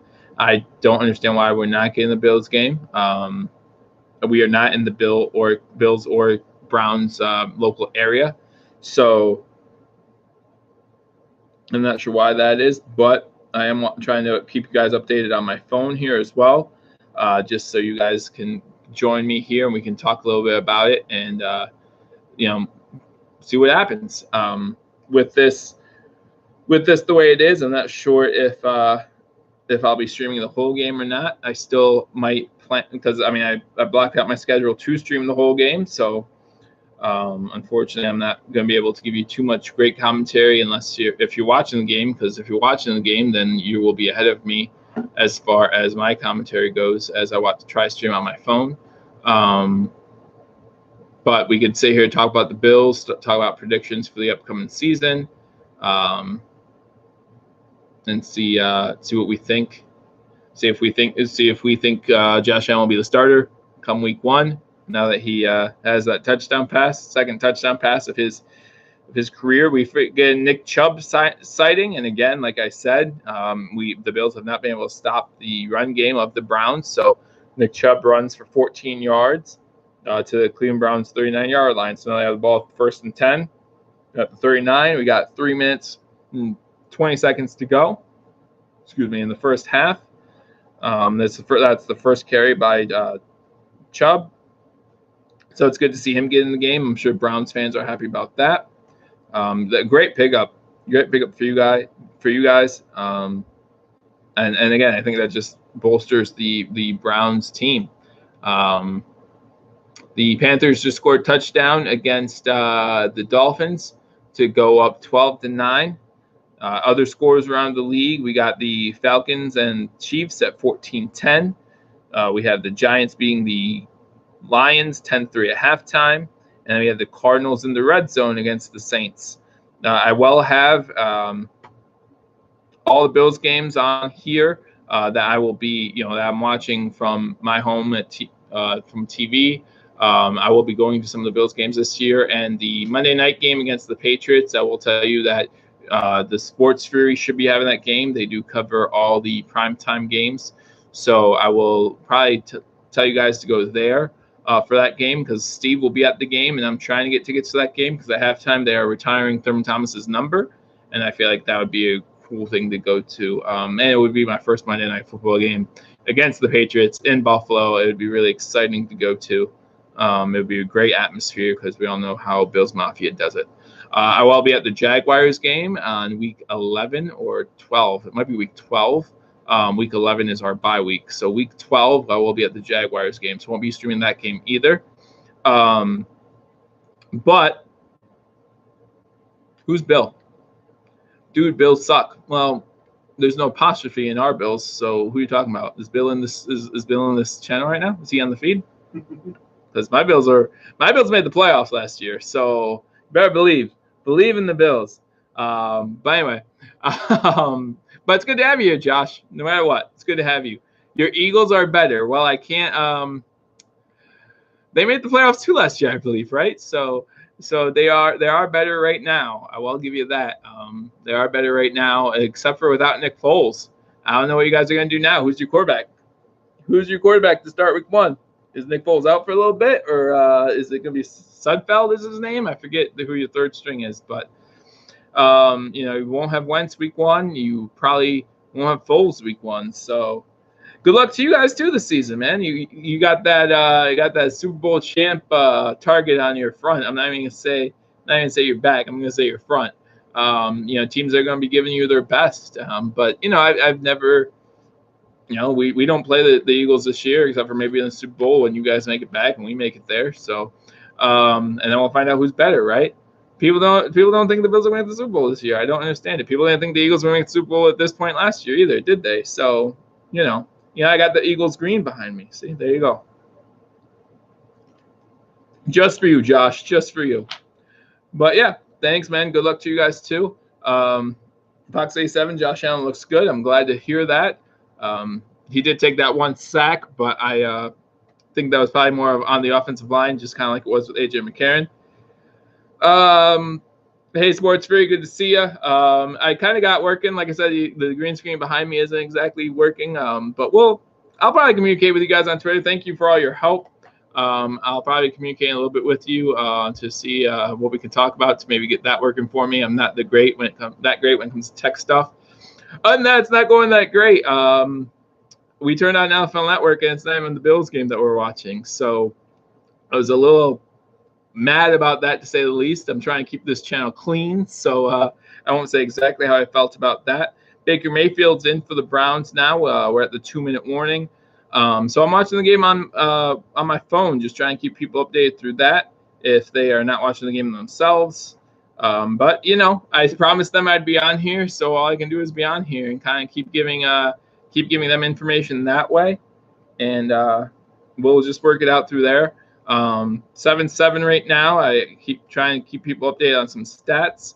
Baker Mayfield is 2 for 2, but for no yards. So it seems like they're quick passes. I do think the rookie quarterbacks, even though we just saw our rookie quarterback throw for 5 for 7 for 33 yards and a touchdown, I think these rookie quarterbacks are going to struggle the further we get into the preseason as the defenses become less and less just plain vanilla. It might be a little bit harder for them to throw on it. By the way, is this Josh or Sean from the Sports Fury here? Which one is it? Are you both here? It's good to see you both. But yeah, I did tell. Hey, Josh, I did tell them that Steve will be at the Monday Night Football game, and I'm trying to get tickets to that game as well. So I'm pretty sure you guys are still going to be live playing the primetime games. So you will have that Monday Night Football game. So I'm telling everyone on here to go there for that game. So hopefully you get a little more Bills action on that day. And hopefully the Bills don't disappoint you, because I want that to be a good game. But they are retiring Thurman Thomas's number at halftime as well, so I think that'll be a lot of fun. Josh Allen likes to take hits. Well, he's a bigger quarterback, and sometimes bigger quarterbacks don't know what they're doing until they get hit harder than they want to.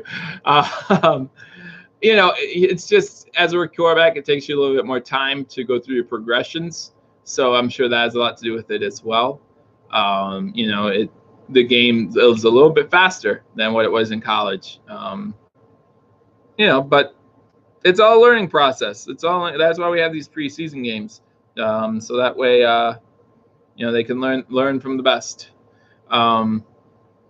But he also has to a touchdown, so Ben Roethlisberger likes to take hits too, and we've seen him get hurt. We've seen him get dinged up. We've seen all kinds of things from him. But if Josh Allen turns out to be anything like Ben Roethlisberger and leads us to a couple Super Bowl rings, I'm not going to care how often he likes to get hit. He might care, but as long as he wins, that's what's important to us. As long as he wins, so yeah. As I said before, I'm sitting here watching the Dolphins-Panthers game. Miami does not look good, so that's good for the Bills. That hopefully will translate to the regular season, because the last thing we want to see is I really don't think Miami's going to be that good this year, and so I don't want to see us finish in last place. I think the Jets might be a little tougher. The Jets have made a lot of improvements during the offseason, but I still expect the Bills to finish second in that division. Whether I think that's worth a playoff berth or not, you'll have to tune into our prediction episode teaser to find out what I think about that. Yeah, I mean, if there's one thing Josh Allen has, and it's undeniable, it's just like these just undeniable talent. Like I said, he does. There are parts of his games I would like to see him work on. Obviously, his accuracy is one of those things. But we would like to see him do a little bit better there. But these are things that you can work on in the NFL. The Bills did get the ball back, so Josh Allen now is 6 for 8 for 41 yards, and it does look like they called a timeout. So with 30 seconds left, the Bills have the ball at Cleveland's 21-yard line. With 30 seconds left, 7-7, they called a timeout. So the Bills might score here again before the end of the half. Let me see. I'm going to try to see for you how we got the ball. Why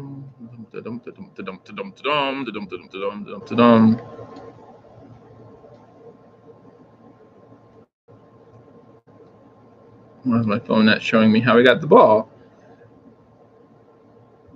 Josh Allen should start. He's ready. I'm not so sure about that. This is just one preseason game. Let's keep it in perspective. After the first week, everyone was talking about how great Josh Allen looked. Steve and I did in our post game video. We tried to kind of calm everyone down on that. Again, there's no denying he's got talent. There's no denying his skills. But he is still a rookie. It's only been recently where rookies just have to go out week one and play. It used to be they'd sit out a whole year. And I'm not saying he's going to sit out a whole year. And if what we saw from AJ McCarron today is indicative of how he's going to play, I don't think he can sit out all year. But we still haven't seen Nathan Peterman in, so we do look forward to that. We have a field goal attempt coming up, which is good because it's house money. It's house money. Stephen Hauschka. It's nice to have a field goal kicker that you don't have to worry about, right? We all remember Dan Carpenter. We haven't had a great field goal kicker since Steve Christie. So 7 seconds left in the second quarter. The Bills 10, the Cleveland Browns 7. If I'm a Browns fan, I'm not too upset about that. Your first string offense came in, first drive, ran it down our throats for over 60 yards on the first drive. And then, you started slowing down a little bit there. But, our team gets paid too, and it's not going to come easy for an 0-16 team to just come in there and all of a sudden expect great things. So, but you have Tyrod Taylor 4 for 7, Baker Mayfield, he's 2 for 2, but he doesn't have any yards with that. So, so I'm kind of confused how that happens. But again, they're probably giving them some quick reads. Hey, SLC Seahawk, good to see you. Hauschka, that was a great pickup for us. When we got him, it was nice to see that He's just that consistent. He's just that guy, right? I mean, last year he had a stat. He didn't end up missing a 50-yard kick, but like most consecutive 50-plus yarders made, he tied the record for that. So, it's just really good to have that. Once you get to the 30-yard line, hey, okay, there's 3 points. Then you can kind of just go for the touchdown at that point. Even in that game, the game against the Colts last year, the crazy game, and he still played really well. He made one extra point, but it was tied the game. So I am watching the Dolphins-Carolina game. Dolphins have the ball right before half right now. Again, the Bills just kicked the field goal, go up 10-7 right before halftime. There's 7 seconds left. Oh, Fox 87, you didn't tell me it was your birthday. Happy birthday, man. For your birthday, can the Bills get a win? Can that happen? I mean, I know it's preseason, but I mean, I'd rather win in preseason than not at all. In fact, I always remember a stat that I saw once about teams that go 0-4 in the preseason and they're likely to make the playoffs, and they correlate, and it's not that good. Give me a second here as I plug in my computer, as I just realized that, oh wait, computers need charge too. So got that charging now, so I won't lose you guys.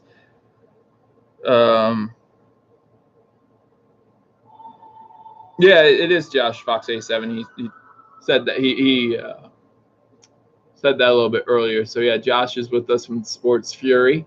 Always happy to have him along. I always enjoy their channel. If you are not subscribed to Sports Fury, guys, you gotta get on there.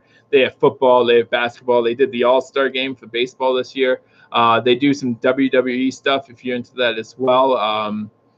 And it's a really good channel. So just check them out. They're fun guys. They did a 24-hour stream. Crazy. I can't believe they did that.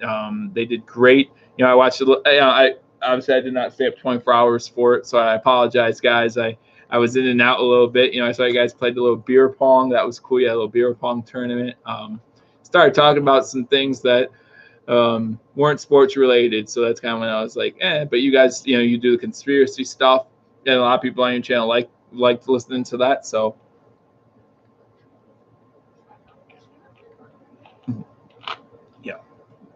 Yeah, because they can see you going at this one here, so. And you don't want them to see. You don't want the people to see you on here. I'm here with my brothers, so you probably saw one of them walk in not too long ago. Just watching the game again. Wish we watched the Bills game, but we don't have that. Hey, Josh even gave us the Bills. The Bills. Not as good as hearing the Bears, I'm sure. But Josh, yeah, I know you're looking forward to the Bears this season. I wouldn't be surprised if they played well. I know the Bills and Bears play each other. I believe that's late in the season. By that time, I'm sure that Josh Allen will be our starter, and you'll be able to take care of business. I know a little bit more about your offense, but what do you think about your defense, man? Is your defense good? I mean, I don't, I'm not much of an NFC guy as much as I'm an AFC guy. As I'm sure you're not as much as an AFC guy as you are an NFC guy. But I think the Bears are definitely it stinks for them though, because they play in such a tough division. No one's hey SLC Seahawks, good to see you. And yeah, you take care. I think the Seahawks play tomorrow, so best of luck to you guys on this season. I know you're not too excited about it, but I think they got they still got that 12th man. That home field advantage is really good for them. We'll see what Pete Carroll's made of. I'm not a huge Pete Carroll fan personally, but we'll see. The Bears will kill them. Fox 87. I think you're right. We will kill them. But we'll see. I think Mitchell Trubisky does take a leap forward this year. But we'll see. We'll see what happens. I think this season's in the toilet. That stinks to have that feeling. Believe me, as a Bills fan, we've had lots of those recently. When you're week 2 of the preseason and you just know It's not going to look good. It's not going to look good. But you hang in there, man. In 17 years, we'll talk. Yeah, so obviously at this point, all teams are probably playing their second string. The Bills game is at halftime. I'll give you some halftime stats. We got 200 subscribers. That's awesome to hear. Again, this is my first really real live stream. You know, I did a couple short ones not too long ago, but I don't even know how to check to see how many subs we have now. I don't know. Kids are crazy. Nice, 200 subs. Good job. Good job. Thanks, guys. Hey, thanks to you guys. Thanks for subscribing. Hopefully we get a few more here. To be honest, we started the day after the Super Bowl. We started this channel, and I was like, if we get 50 subscribers before the season starts, that'd be great.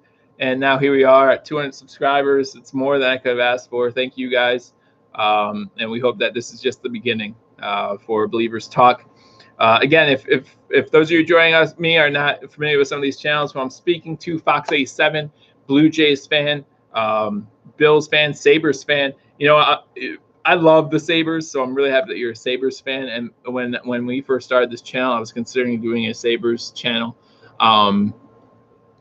It was between the Bills and Sabres. I'm originally from the Buffalo area, so if you haven't checked out Fox 87, he actually, I don't know if he does this for the Bills or Sabres games, but I know he does some live coverage of the Blue Jays games. I do listen to those while I'm at work sometimes because, well, work kind of is boring sometimes, and he does a good job with the Toronto Blue Jays games. Sports Fury, again, if you're not subscribed to them, you should do that.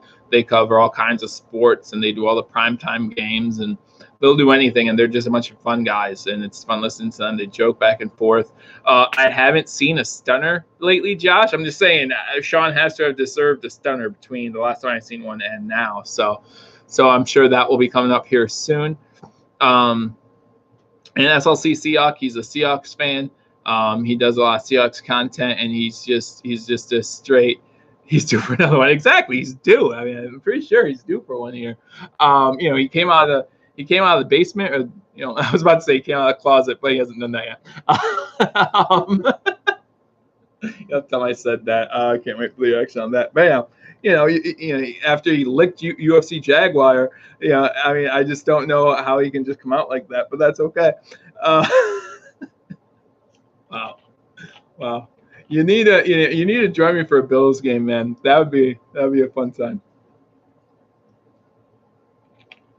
The Pats did kill the Eagles, but again, they lost their first yesterday. But again, they lost their first round draft pick for the season. So, but we got they played Brady for the whole first half, right?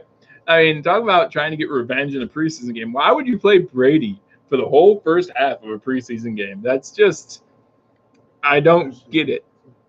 Yeah, and especially week 2, like week 3, it's the dress rehearsal. Playing for a half, whatever you want to do, but. Man. Yeah, man. Fox 87, you, Sports Fury, us, we'll get together, have a good time. Go Bills. Bills Mafia will go crazy. Listen, Josh, I know what you're scared of. I promise you I will not throw you through a table on fire. Maybe a table, but not one on fire. I won't do that the first time. But yeah, so. Again, if you're just joining me now, 10-7 Buffalo at half. Cleveland came down first drive, looked really good, ran the ball for over 60 yards. In the first drive alone, scored a touchdown, 7-0 Cleveland. A couple back and forths with the punts. Not much going on for the Bills while A.J. McCarron was in the game. Yeah, I saw you found us on Twitter. I followed you too, Fox 87. So we are now following you, or do you mean you found me, like my personal Twitter? I have that on there too. I don't use that one as much. Steve is not from Buffalo. Steve, from what I know, is around this area. Like I said, from Pennsylvania. So, but I don't know. He just fell in love with them in the early 90s, like a lot of people did. You have Jim Kelly, Andre Reed, Don Beebe, Bruce Smith, Thurman Thomas. Just some of the greatest players of all time on a team that never won a Super Bowl. If they win one Super Bowl, we have, I think, at least four more Hall of Famers. Why Steve Tasker isn't in the Hall of Fame is just a travesty to me. They talk about how all three phases of the game are equally important. Well, then why is Steve Tasker, one of the best special teamers of all time, not in the Hall of Fame? Kent Hall should absolutely be in the Hall of Fame. He is one of the best centers of all time, period. And his consistency and his health to always be in the games. He was during our 4-year stretch. I don't think he missed a single game. Excuse me. And if he did, he missed one. I don't understand why Kent Hall is not in the Hall of Fame. If you're a Bills fan, you love hearing that name. Don't lie. If you're not a Bills fan, you might not even know who that is. I don't know. But Tasker's on the broadcast tonight. Tasker should be on the broadcast every night. I love games when CBS has Tasker on the broadcast. Just because he's there probably every week anyway, so just add him to the broadcast team. But yeah, he really deserves to be in the Hall of Fame if you ask me. Cornelius Bennett is another one of those guys that might get some consideration somewhere down the line. But yeah, there's just a couple guys that I do believe deserve consideration in the Hall of Fame. I'll go over some stats. I tried to do that a little bit earlier, but again, the Bills are up 10-7 at halftime. Josh Allen went 6 for 10 for 41 yards and that touchdown to Rod Streeter. McCarron went 3 for 6, 12 yards. They both were sacked once. Our offensive line is not looking that great. But again, we kind of knew going into the season that it would be that way. There's a lot of mix and matching to see what works best. Fox 87, who was our starting center? I would like to know. Speaking of centers with Kent Hall, was it Bodine or Groy? Because I think we need to really figure out who our center is soon. But yeah, so there's two quarterbacks. Murphy, again, having a pretty impressive day so far. 4 rushes, 39 yards. Allen has 3 rushes for 18 yards. McCoy has 4 for 11. Ivory has 2 for 6. McCarron 1 for 6, and Cadet 2 for 2. I really think Murphy and Cadet. I think Cadet might be losing his spot on the roster if Murphy keeps playing this well. Especially if he plays well next week against the Bengals. We will be live again next week for the Bengals game, 4 o'clock Sunday on Fox. So if you are interested, please be sure to join us then. And again, I probably will not be on here week 4. There's just, there's not much going on. Your stars are sitting. You guys won't want to hear me for 3 weeks in a row at that point. I don't want to hear me for 3 weeks in a row at that point. So, obviously, Steve and I will come on here, give some highlights of the game, give some post-game analysis and reactions then, but we won't be here live. So, and then week 1, September 9th, at Baltimore, I will again be here. I'll be live on this channel, and we will be watching the Baltimore Ravens game, and we will be giving you live reaction from that game. Sorry, I lost you guys there for a second. Stuff going on my computer screen too. Man, so we have our receivers, Lee. We have Kyrie Lee, the tight end. He has 3 catches. He's our leading receiver right now, 3 catches for 24 yards. Rod Streeter has 2 catches for 10 yards and that touchdown. Calvin Benjamin has a reception for 8 yards. Holmes has a reception for 7 yards. Zay Jones has a reception for 5 yards, and McCoy has 1 for -1 yards. What I'm really looking for in the second half is Robert Foster. We've talked about on here before about how we do not think Robert Foster had. We will be live for the Bills Bengals game next week. Yes, I will be live for the Bills Bengals game. And like I said, that's on Fox, so we won't have any interruptions or any chances of it not being on. Fox has even broadcasted that that's the game they'll be playing. So yes, it is on Fox. So we will be watching that game together, hopefully, and hopefully you guys can be back here next Sunday, and we'll talk more Bills football. Again, that's week 3, so it's the dress rehearsal, kind of like the most important preseason game that there is. So we will be back here. I'm trying to see if there's any real NFL news going on right now. I mean, I know we're watching the Bills game, but it will be interesting to see what anything else is going on. Mahomes had a 69-yard touchdown pass to Tyreek Hill. So that's really good for Chiefs fans, right? To see that Mahomes hopefully can kind of take take the torch that Alex Smith left and just kind of run with it. I think a lot of people are sleeping on Kansas City. A lot of people are thinking that maybe Denver or Oakland will win, or San Diego will win that division. Los Angeles will win that division.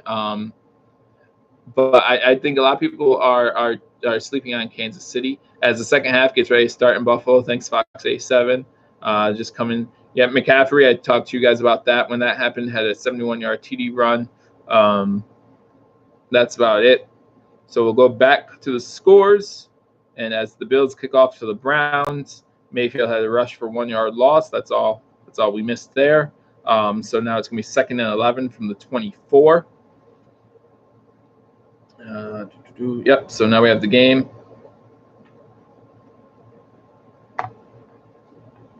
That's what I think it is, right? Tell me I'm right.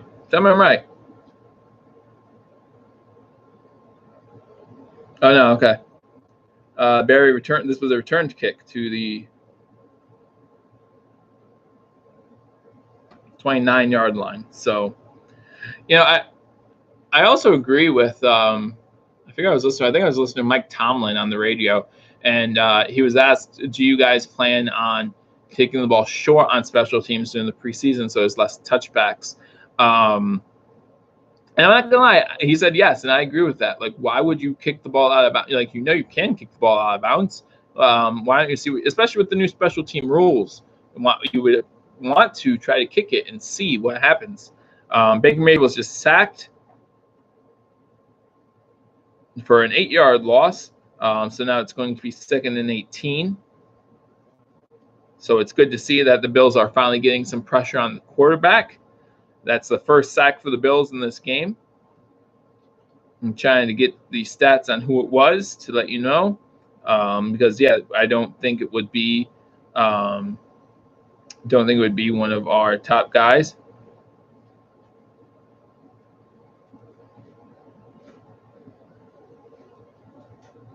So let me see here. Incomplete pass to the right to Derek Williams. Again, I'm trying to get the name of the guy who got the sack on Baker Mayfield. Again, the Bills' first sack of the game. It was going to be by Terrence Fetty, number 96. So he got a sack. Didn't hear much from him in the first week. So it'll be interesting to see how he progresses, not just this week, but also in the next week as well. 4th and 14, so it does look like Cleveland is going to punt the ball. Hey, Scott, again, I've been saying this for a while now. I think week 1 is very important for the Bills. I don't know how the Ravens schedule looks after the Bills, but like for the Bills after the Ravens, we got the LA Chargers, we got the Minnesota Vikings and Green Bay, with the last two being away. I think if we lose that game, I think it's gonna be a long season. I think that game might matter a little bit more to the Bills than the Ravens. So we'll see. Lamar's going to juke somebody's ankles out. You think he's going to play? I honestly don't know. Like, is he going to be like a wildcat type quarterback, or what's going to happen there? Because Joe Flacco's still your starter, right? But yeah, I think that game. You're right. I mean, for Baltimore, it's their home opener, obviously. So, you always have to consider that. But we'll see what happens. I will be here doing live play-by-play analysis and live reactions. I'm not sure if you get to watch the Baltimore game wherever you're at, but I will have the game on. So if you want to join us, we're happy to have you join us. We can talk some trash a little bit.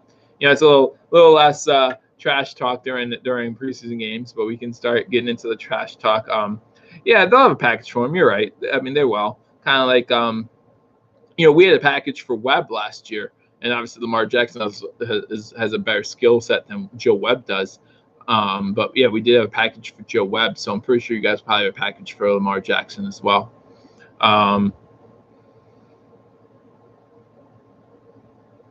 So yes, hey, Sports Free. Whenever, like I said before, it's an open invite, man. Let me know the game you're planning on and getting to. Obviously, you let everyone know your schedule in the preseason, which is nice, and I'll make sure I do my best to get tickets for that game.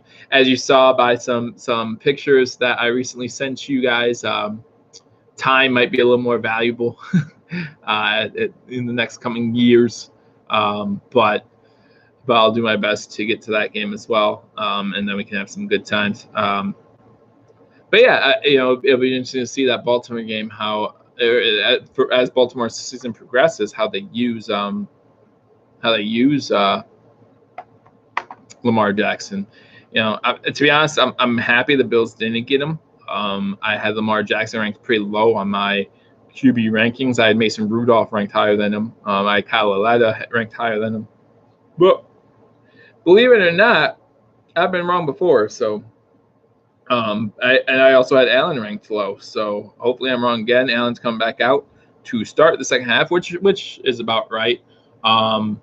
I think most of our first string are out of the game now. But now I do want, like I said at halftime, I do want to see how Robert Foster does. I want to see how some of these other guys do. But Robert Foster was really the guy that upset me week 1 of the preseason. So I want to see how he does week 2. See if he gets any better. Maybe he catches a ball. That would be something. Because it seemed like in week 1 they were trying to get that connection working early between Josh Allen and Robert Foster. I want to see if Raymond McLeod can have as good a game in this game as he did last game. I think that'll be good to see. But we'll see. We'll see what happens. How about them Sabres? Man, see, I just can't get excited. I'm excited. I love the Sabres. But anyone who's excited at the beginning of the season, I just look at the past 3, 4, 5 seasons and say, you could have been excited for any of them. And they didn't pan out. Listen, I look forward to the Sabres being good again. I can't wait for the Sabres to be good again. But we'll see. I think signing Jack Eichel to a long-term deal is great. I hope that he helps the Bills rise to prominence again, like they did before. But we need a goaltender. We need a good goaltender. We need someone solid in net who can help us out. Jermaine Noble, how you doing? Welcome. Thank you for joining Believers Talk. Go Bills. Absolutely. That's what it's all about, baby. We're gonna be with you all season long. Talking Bills talk. We're gonna do post game, pre game. We're gonna have all kinds of content. All kinds of content for you guys here. So join us if you haven't subscribed. Subscribe. And turn on that notification bell somewhere down below here. Somewhere, I don't know. Follow us on Twitter, follow us on Facebook. We're on all those platforms, so be sure to follow us there. But yeah, we look forward to bringing you this whole season. We'll give you live play-by-play. Like I said, both Steve and I will be at some games this year, so we won't be able to live stream all the games. This reaction type things. I know that we will not be able to live stream the Patriots Monday night game. So if you want to watch that game, again, the Sports Fury. If you're not subscribed to that, I said Jack Eichel plays for the Bills. All right, Jack Eichel for the Sabres. Yeah. But yeah. So if you're not subscribed to Sports Fury, do that because they'll give you all the primetime football games, the live play-by-play and reactions, and those guys are just fun. Even when games are blowouts, those guys are fun to listen to. And then I will be away for the Jaguars game week 12 as well. I'll be at that game. So those 2 games I know for sure that I will not be streaming here for you guys, but those other games I should be right here on Believers Talk. So subscribe, turn on the notifications. If you follow us on Twitter, then we will be sending tweets out there when we're getting ready to go live as well. So join us there. If you are joining us for the first time here, the Bills game was not played on NFL Network as they claimed it would have been. Stephen Hauschka, 53 yards. And that's what I'm talking about, having a good field goal kicker. Having a field kicker that once you get to a certain point, we're getting at least 3 points. And if this were somewhere else on the field, like closer, I would say don't even worry about it. But a 53-yard to get your field goal kicker out there, get that leg ready for the start of the regular season.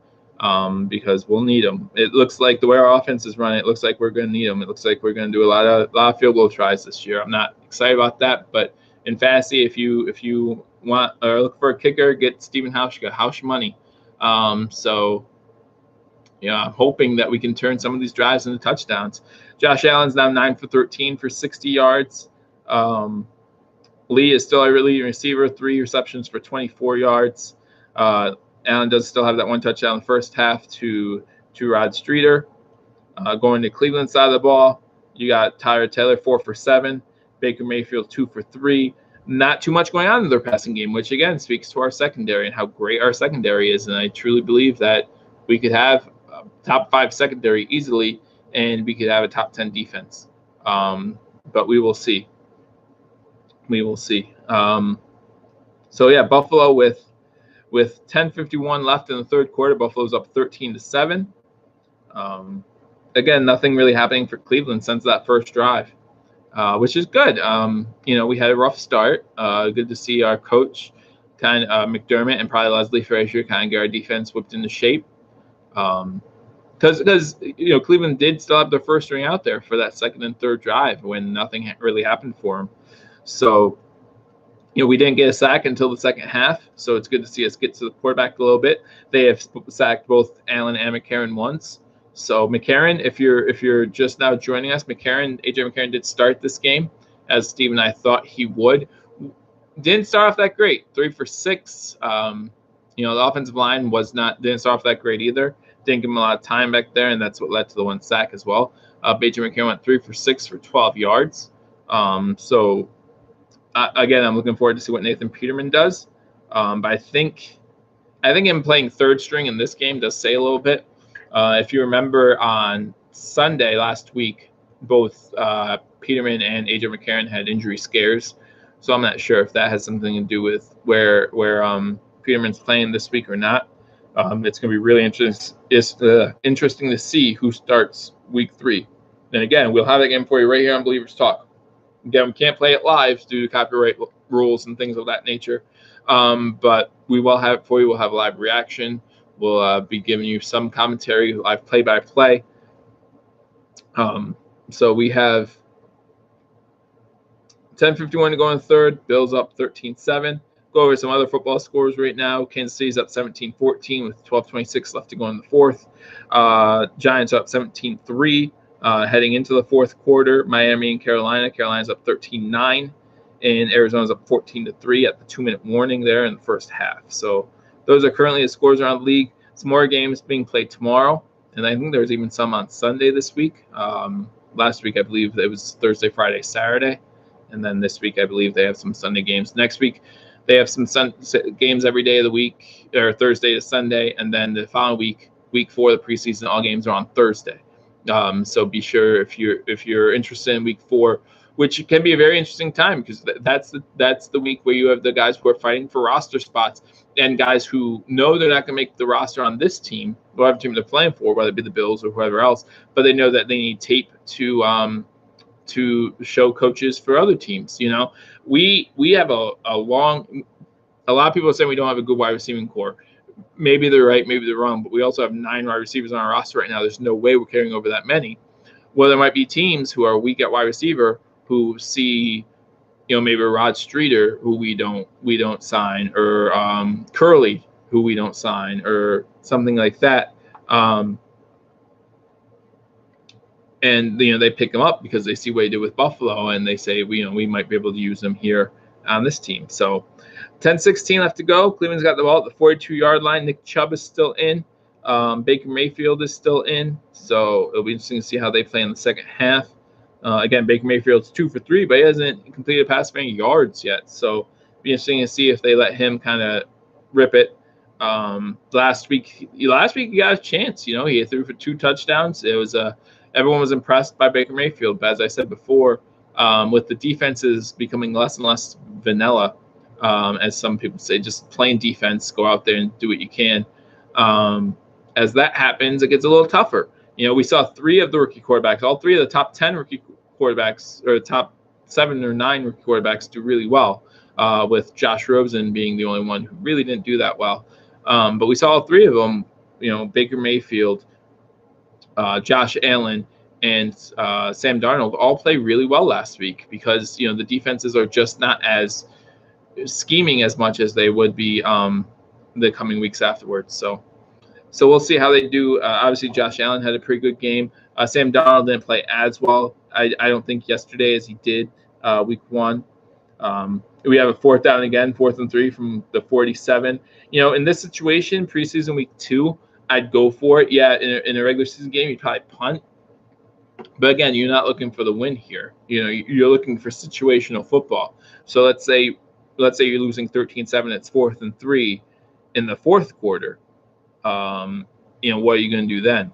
They decided to punt it. And it looks like it was a touchback. So the Bills are going to have it 1st and 10 from the 25-yard line with 9:22 left to go in the 3rd quarter.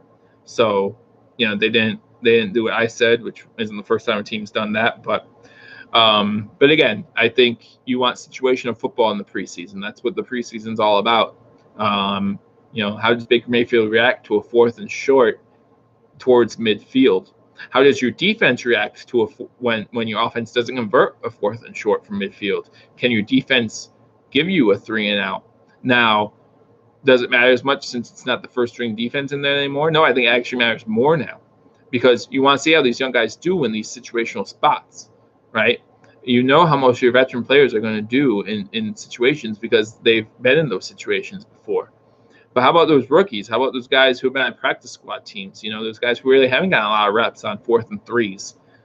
You want to see how they do, and that's what training camp and practices are for too.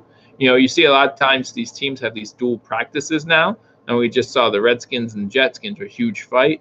I don't know if anyone else saw that, but if you haven't, you can YouTube it because it's everywhere. But that's what you do now. You have those joint practices, so that way you can be up against another team. The Bills have done in the past. I believe every team does it now. So it's just really interesting that people talk about going to 2 preseason games instead of 4. I personally believe you don't need any preseason games anymore. If you just do those dual practices are your preseason game. Sure, preseason gives us a lot to talk about and a lot to discern from, but how many times have we been proven wrong from preseason? Preseason doesn't dictate how the season goes, and again, that's indicative of who made the playoffs last year, of who won the Super Bowl last year. Obviously, we know New England's going to be good every single year. We knew what teams were going to be good last year, but some teams we expect to be good weren't.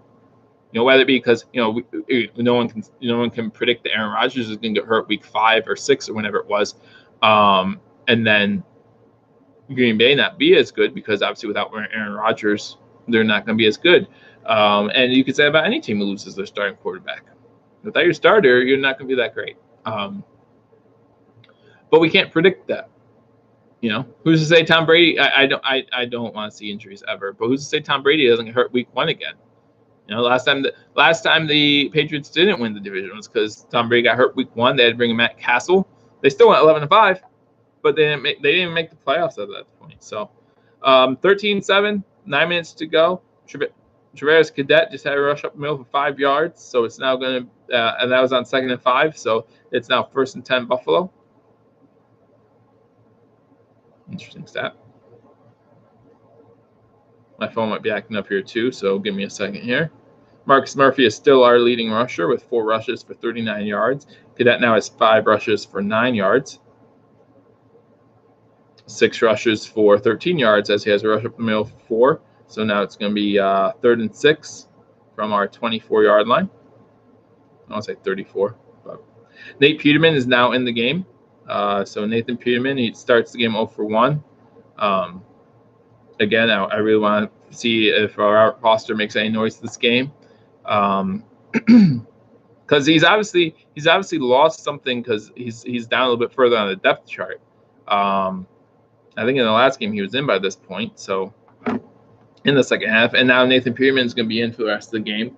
Not surprised, we see Josh Allen come out for 1 drive, leads another field goal. So I believe, and Fox A7, you can correct me if I'm wrong here, I believe Josh Allen was in for 4 series, and he converted on 3, or it was 3 for 3. I forget if he was in for a series or not in between there. Nathan Peterman is sacked, but he does get back to the line of scrimmage. So I don't know how they count that as a sack. I'm guessing it might have been for less than a yard loss, but he is sacked by Justin Curry and James Burgess Jr. So It is now 4th and 6 from the 24, so it does look like the Bills will be forced to punt in this situation. 8:05 left in the third quarter. We got the Bills 13, the Cleveland Browns 7. And at this point, this kind of becomes the point where you do not care who wins and loses the game. You just want to see your third string guys get out there, see what they got. Again, I'm really interested to see what Ray McLeod can do. I'm really interested to see what some of our other receivers can do. I haven't heard from Curley at all this game. Maybe he won't be playing this game. I'm not sure. But I'd be really interested to see what happens there. Robert Foster, like I said before, really interested to see what happens there. Browns stink. Well, we weren't saying that on the first drive, were we? The first drive, they ran for 60 yards, one drive, and they just went right down our throats. I'm not gonna say the Browns stink, but I mean they're better than 0-16. At least we hope for their sake, for their fans' sake. We hope they are.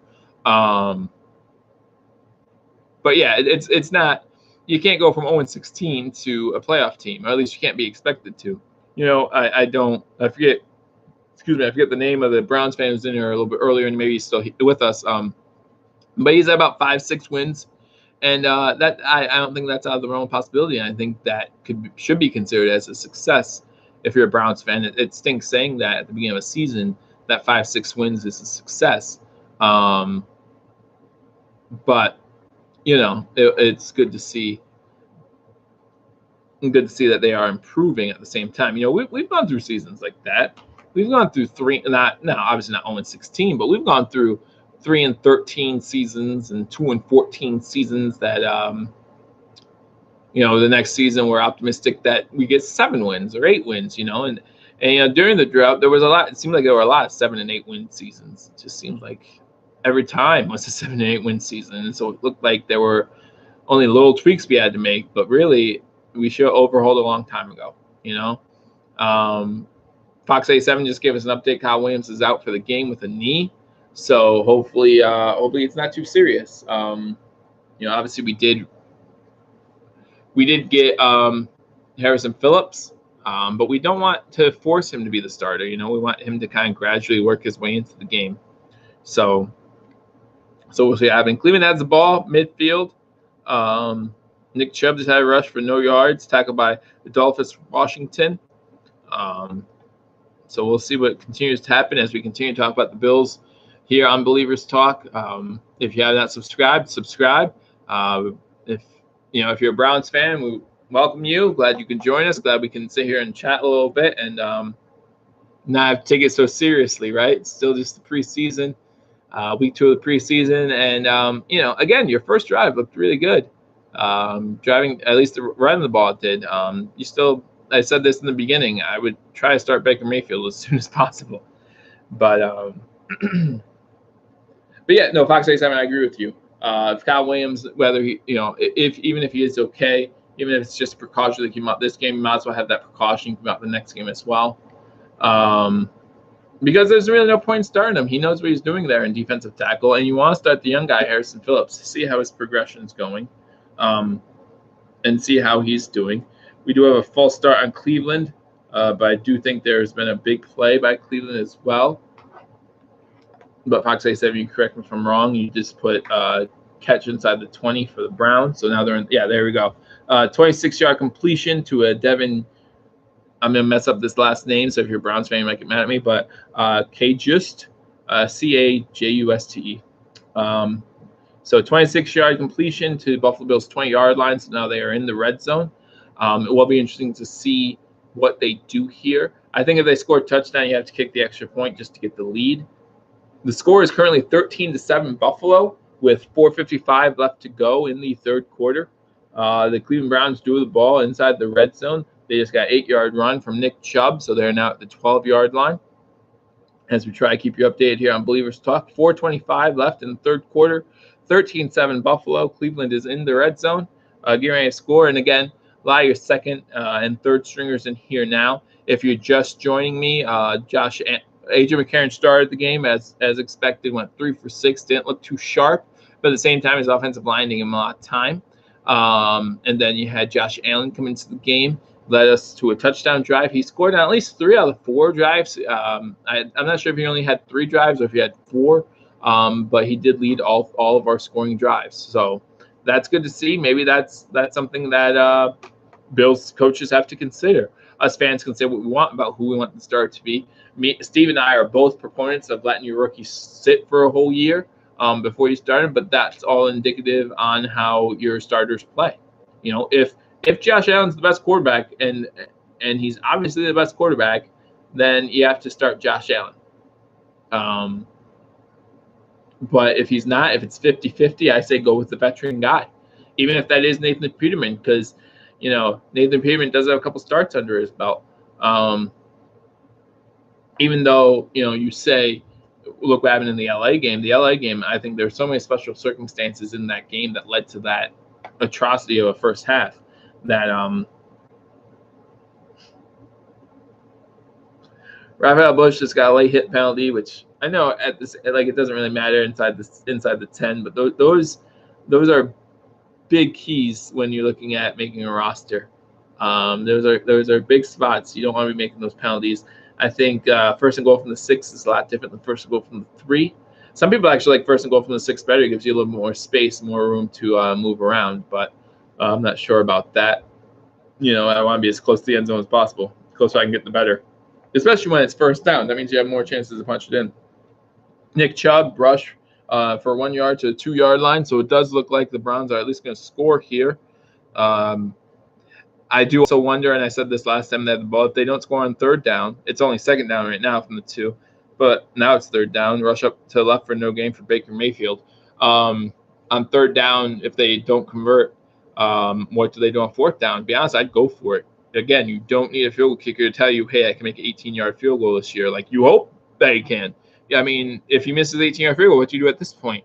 But I guess it's better to find that out in the preseason, the regular season, right? But I just think it's worth the risk against situational football. How does Baker Mayfield do on a 4th and 2 going in? 4th and goal from the 2-yard line for the lead this late in the game. You're talking about 2:27 left in the third. Obviously, you well have another shot at it. But it's good situation football for both sides too. Like, it's really good to see how the Bills defense will respond to that goal line stand, right?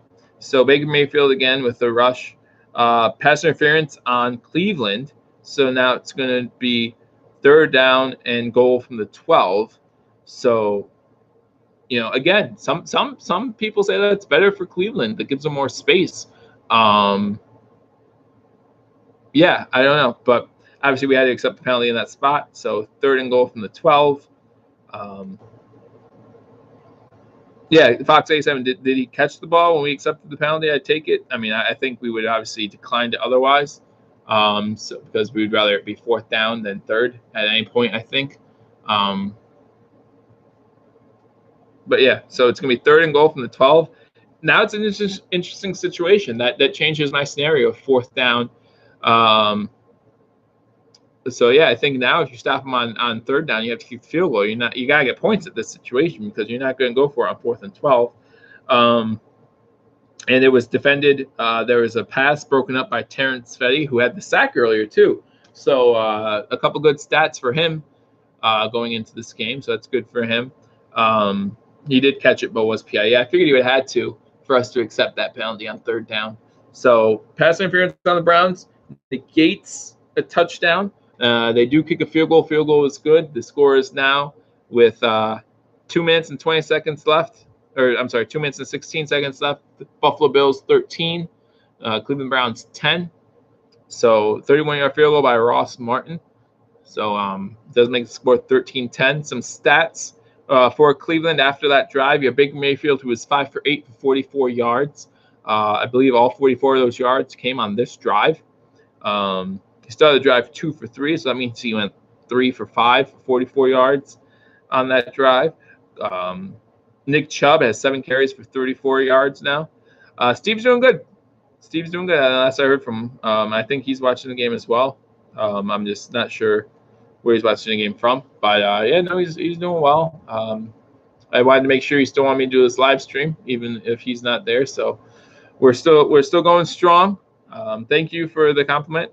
We want to stream the actual game at some point. Fox A7, I gotta give you a lot of credit for this one. Keep me updated on how the Bills are doing. Again, turn on NFL Network for those of you just joining us, and they said the Bills game would be on, and we get the Panthers and Dolphins game. Why do we get that game? I don't know. We are not in the Bills or Browns market, but they gave us the Dolphins and Panthers game. It's kind of, the way it sounds, it's kind of been the same as the Bills game. Not too much as far as big plays. Or we did have McCaffrey have a 77-yard run, but yeah, I know Fox A7 watching it on local television. Lucky you. I say lucky you now. I'm happy I'm not there in the wintertime though. So, but yeah, some more stats for Cleveland on that drive. Kajust, again, I probably mispronounced his name, has one reception for 26 yards. That was probably the biggest play of that drive. Nick Chubb has now 7 catches for 34 yards. So it seems like, oh no, that's rushes. I'm sorry. Higgins has 2 catches for 20 yards. Chubb has 2 catches, but no yards. And then Rhett Martin with the field goal to make it 13-10. Buffalo still lead 13-10 with 2:16 left to go in the third quarter. We will be seeing Nathan Peterman the rest of the game, unless, barring injury, of course. We will be seeing him for the rest of the game. Watching the Panthers game, I can tell you the Panthers currently have the ball inside the 5.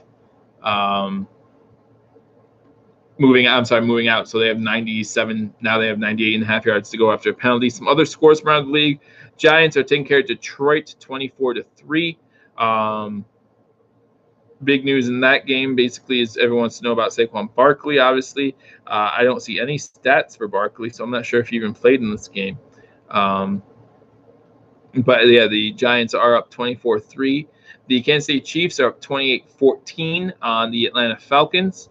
Both those games are in the fourth quarter. Carolina's up 13-9 with 4:12 left in the third. And at halftime, the Cardinals lead the Saints 17-3. So we have it 13-10. Yeah, again, Nathan Peterman's coming into the game. Had another touchback, which I don't know why you give them an easy touchback in a preseason game. Here comes 5 picks. No, he's been in the game for a little bit. I guess this would be his second drive that he's in the game for.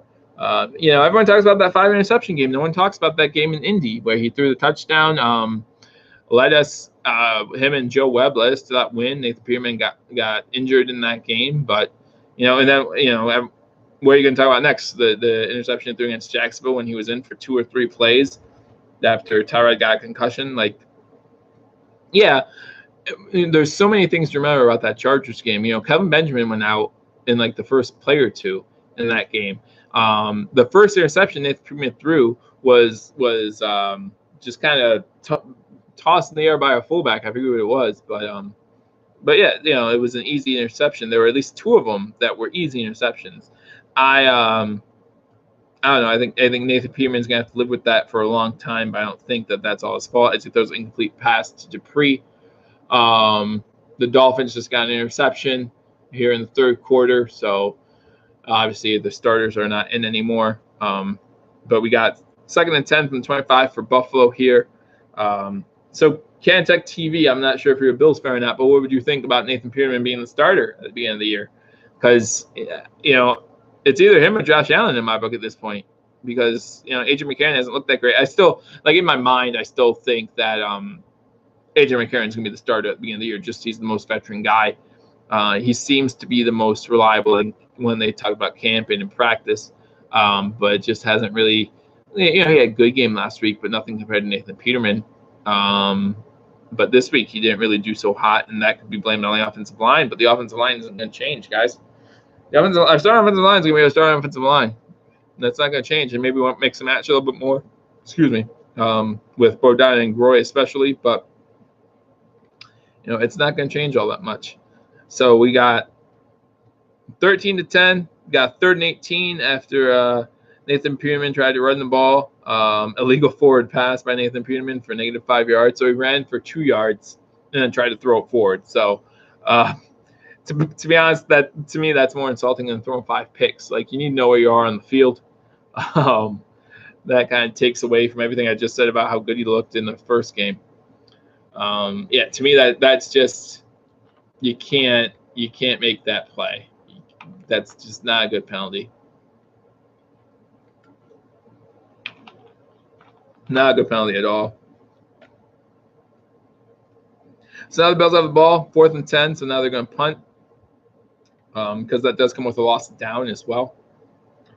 So it's 4th and 10, again at the 25-yard line. So we're going to punt it back to Cleveland. Probably see Baker Mayfield again. I'm sitting here. I'm watching the Dolphins-Panthers game. There was a close play in the end zone for the Dolphins. They got the ball down 13-9 with 2 minutes to go in the third. And that's an incompletion there. I would think they go with Allen over Peterman if it came down to those two, just for future development's sake. I am a Browns fan, for full disclosure. Hey, this is the preseason, man, so we're happy you're here. Happy to have you. At this point, like I said, we don't really care who wins this game. We just want to stay away from injuries. I wish you guys the best. I mean, I would love to see a team go from 0-16 to making the playoffs. Everyone talks about the Patriots winning our division. I'm kind of sick of seeing the Steelers win your division, to be honest with you. I know they don't win it as often, but I have a lot of Steelers friends living here in PA, but it would just be nice to see something different than the Ravens and Steelers always up there. I know the Bengals have been fighting for it for a little bit, but you want to talk about some teams that haven't been in contention for a while. Let's see the Bills and Browns in the AFC Championship game. Why not? Why not? But yeah, we had to punt to the Browns. So the Browns have the ball. Oh.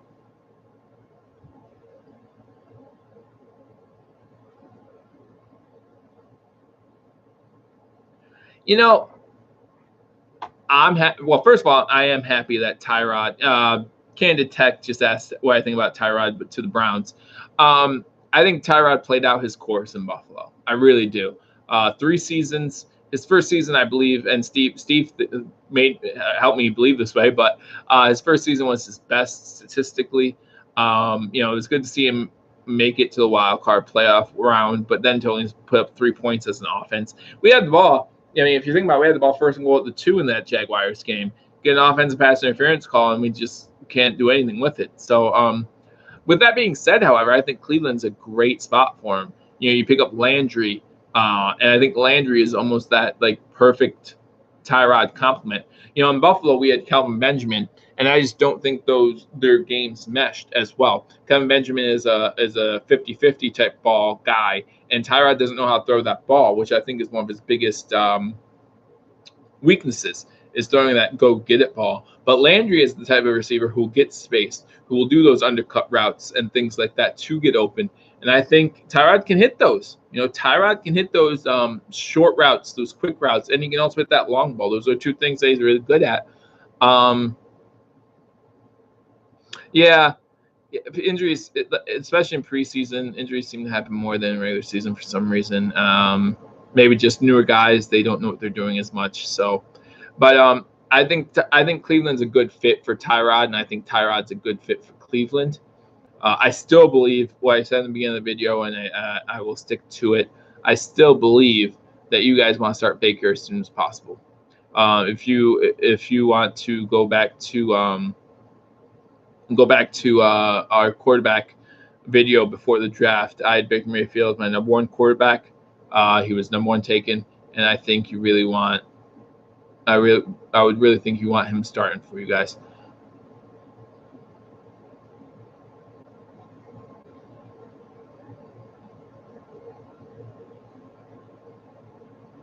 Yeah, no, you're absolutely right. Tyrod, Tyrod's the best quarterback you guys have had in probably well over a decade, behind perhaps Baker Mayfield. But it's a good stepping stone, right? So it's a good stepping stone, and I think Tyrod's someone who you can learn under. Tyrod is someone who's been the underdog his whole career, for whether that's good or bad, or whether it's deserving or not.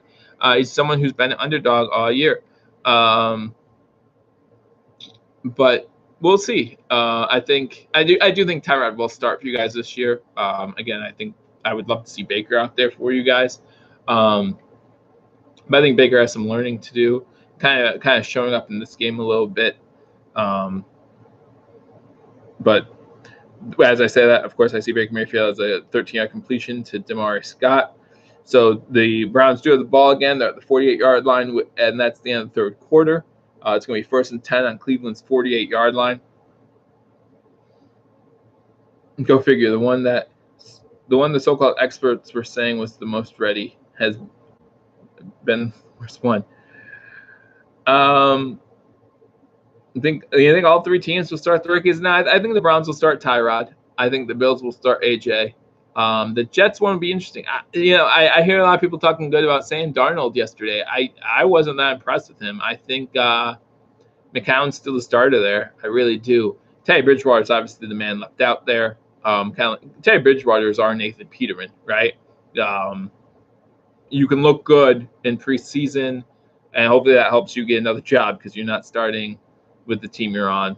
I wonder if I'm pretty sure we'll carry Nathan Peterman. We will carry Nathan Peterman. I'm not sure if the Jets will carry Bridgewater, but Peterman still has rookie contract, so I think we'll carry 3 quarterbacks.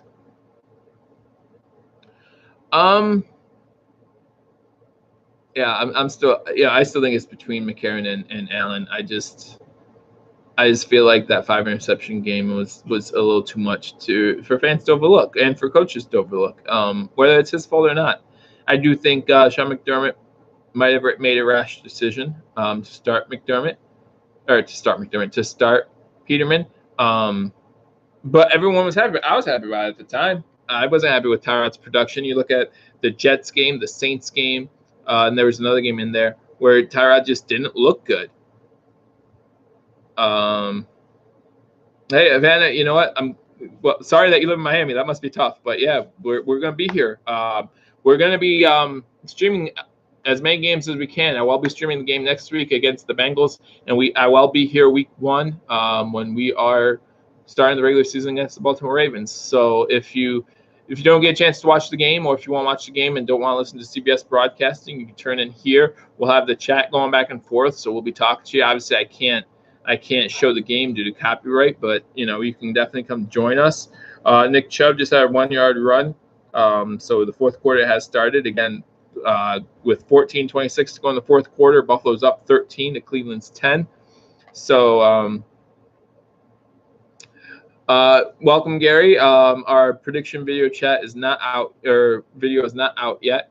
We will have that out soon. We will have that out before the regular season starts, but it has not been out yet. Yes, if Havana SCP, if you have not gone to Fox 87, he is also a Bills YouTuber.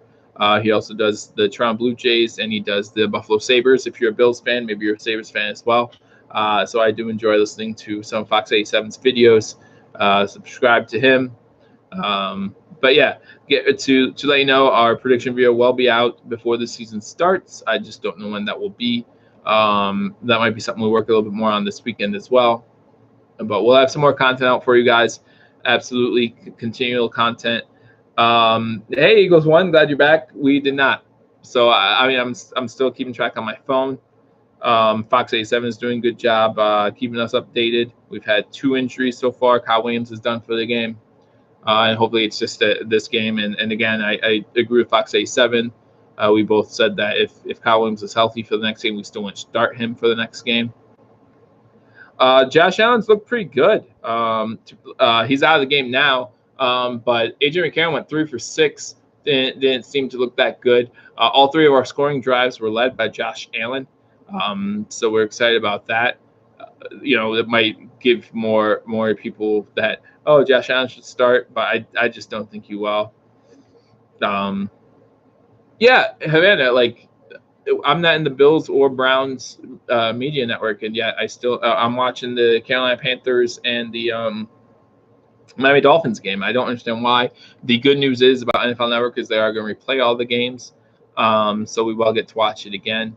But it's just kind of ridiculous that we don't get the game I am a little steamed about that, but luckily I'm with you guys. We're having a good time. We're talking Bills football. It's not the regular season. I will have all the games for the regular season guaranteed. So, and next week the game's on Fox, so I know I'll have that one as well. So, we will be streaming those games as best we can. The Browns are back in the red zone with the score of 13-10, and now with this game being in the fourth quarter, I find it hard to believe that they would actually go for another field goal. There's no reason for there to be a tie game this late in a preseason game. There's just no reason for it. Mayfield actually is not doing that great. He's not bad, but yeah, Fox 87 says he's doing okay. His first 2 completions were to the running back for no gain, to Chubb. So, and then in his last drive, he did pretty well. He went I think he went 3 for 5, 44 yards. Now he's 7 for 12 for 75 yards. So with 1 sack. So he's not doing that bad. He's not doing as well as he did last game.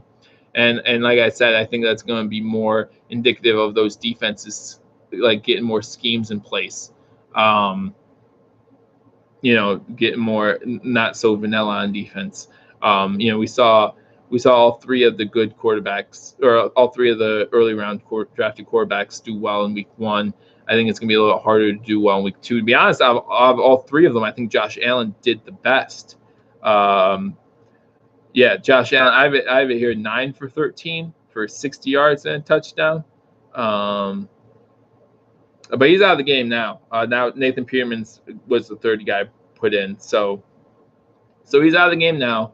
Like I said, he did lead all 3 of our scoring drives. So who's their, if they make Mayfield third, who's their second? I don't even know who else they have other than Tyler Taylor and Baker Mayfield. I honestly don't. I didn't watch the Cleveland game last year. One was a spike. Okay, I got you. Drew Stanton. You're gonna start third over under Drew Stanton? I don't know about all that. He was the number 1 overall draft pick, right? So, but we'll see. I mean, I think everyone got a little too excited with all those quarterbacks after week 1. But the more and more you look into it, Cleveland's looking like they're getting ready to score again. They're at the 1-yard line, so it's going to be second and goal from the 1. Interesting to see if we can get a goal line stop here. We did the last drive. They had an offensive pass interference that got called to the 12-yard line. But we'll see how we do. Brogan drew back. Mayfield has a passing touchdown to Derek Willis for 1 yard and the touchdown. So with that, the Cleveland Browns go up 16-13 with 12:36 to go in the fourth quarter. It will be reviewed, Fox 87 says, though, so we'll see what happens as far as if the touchdown stands.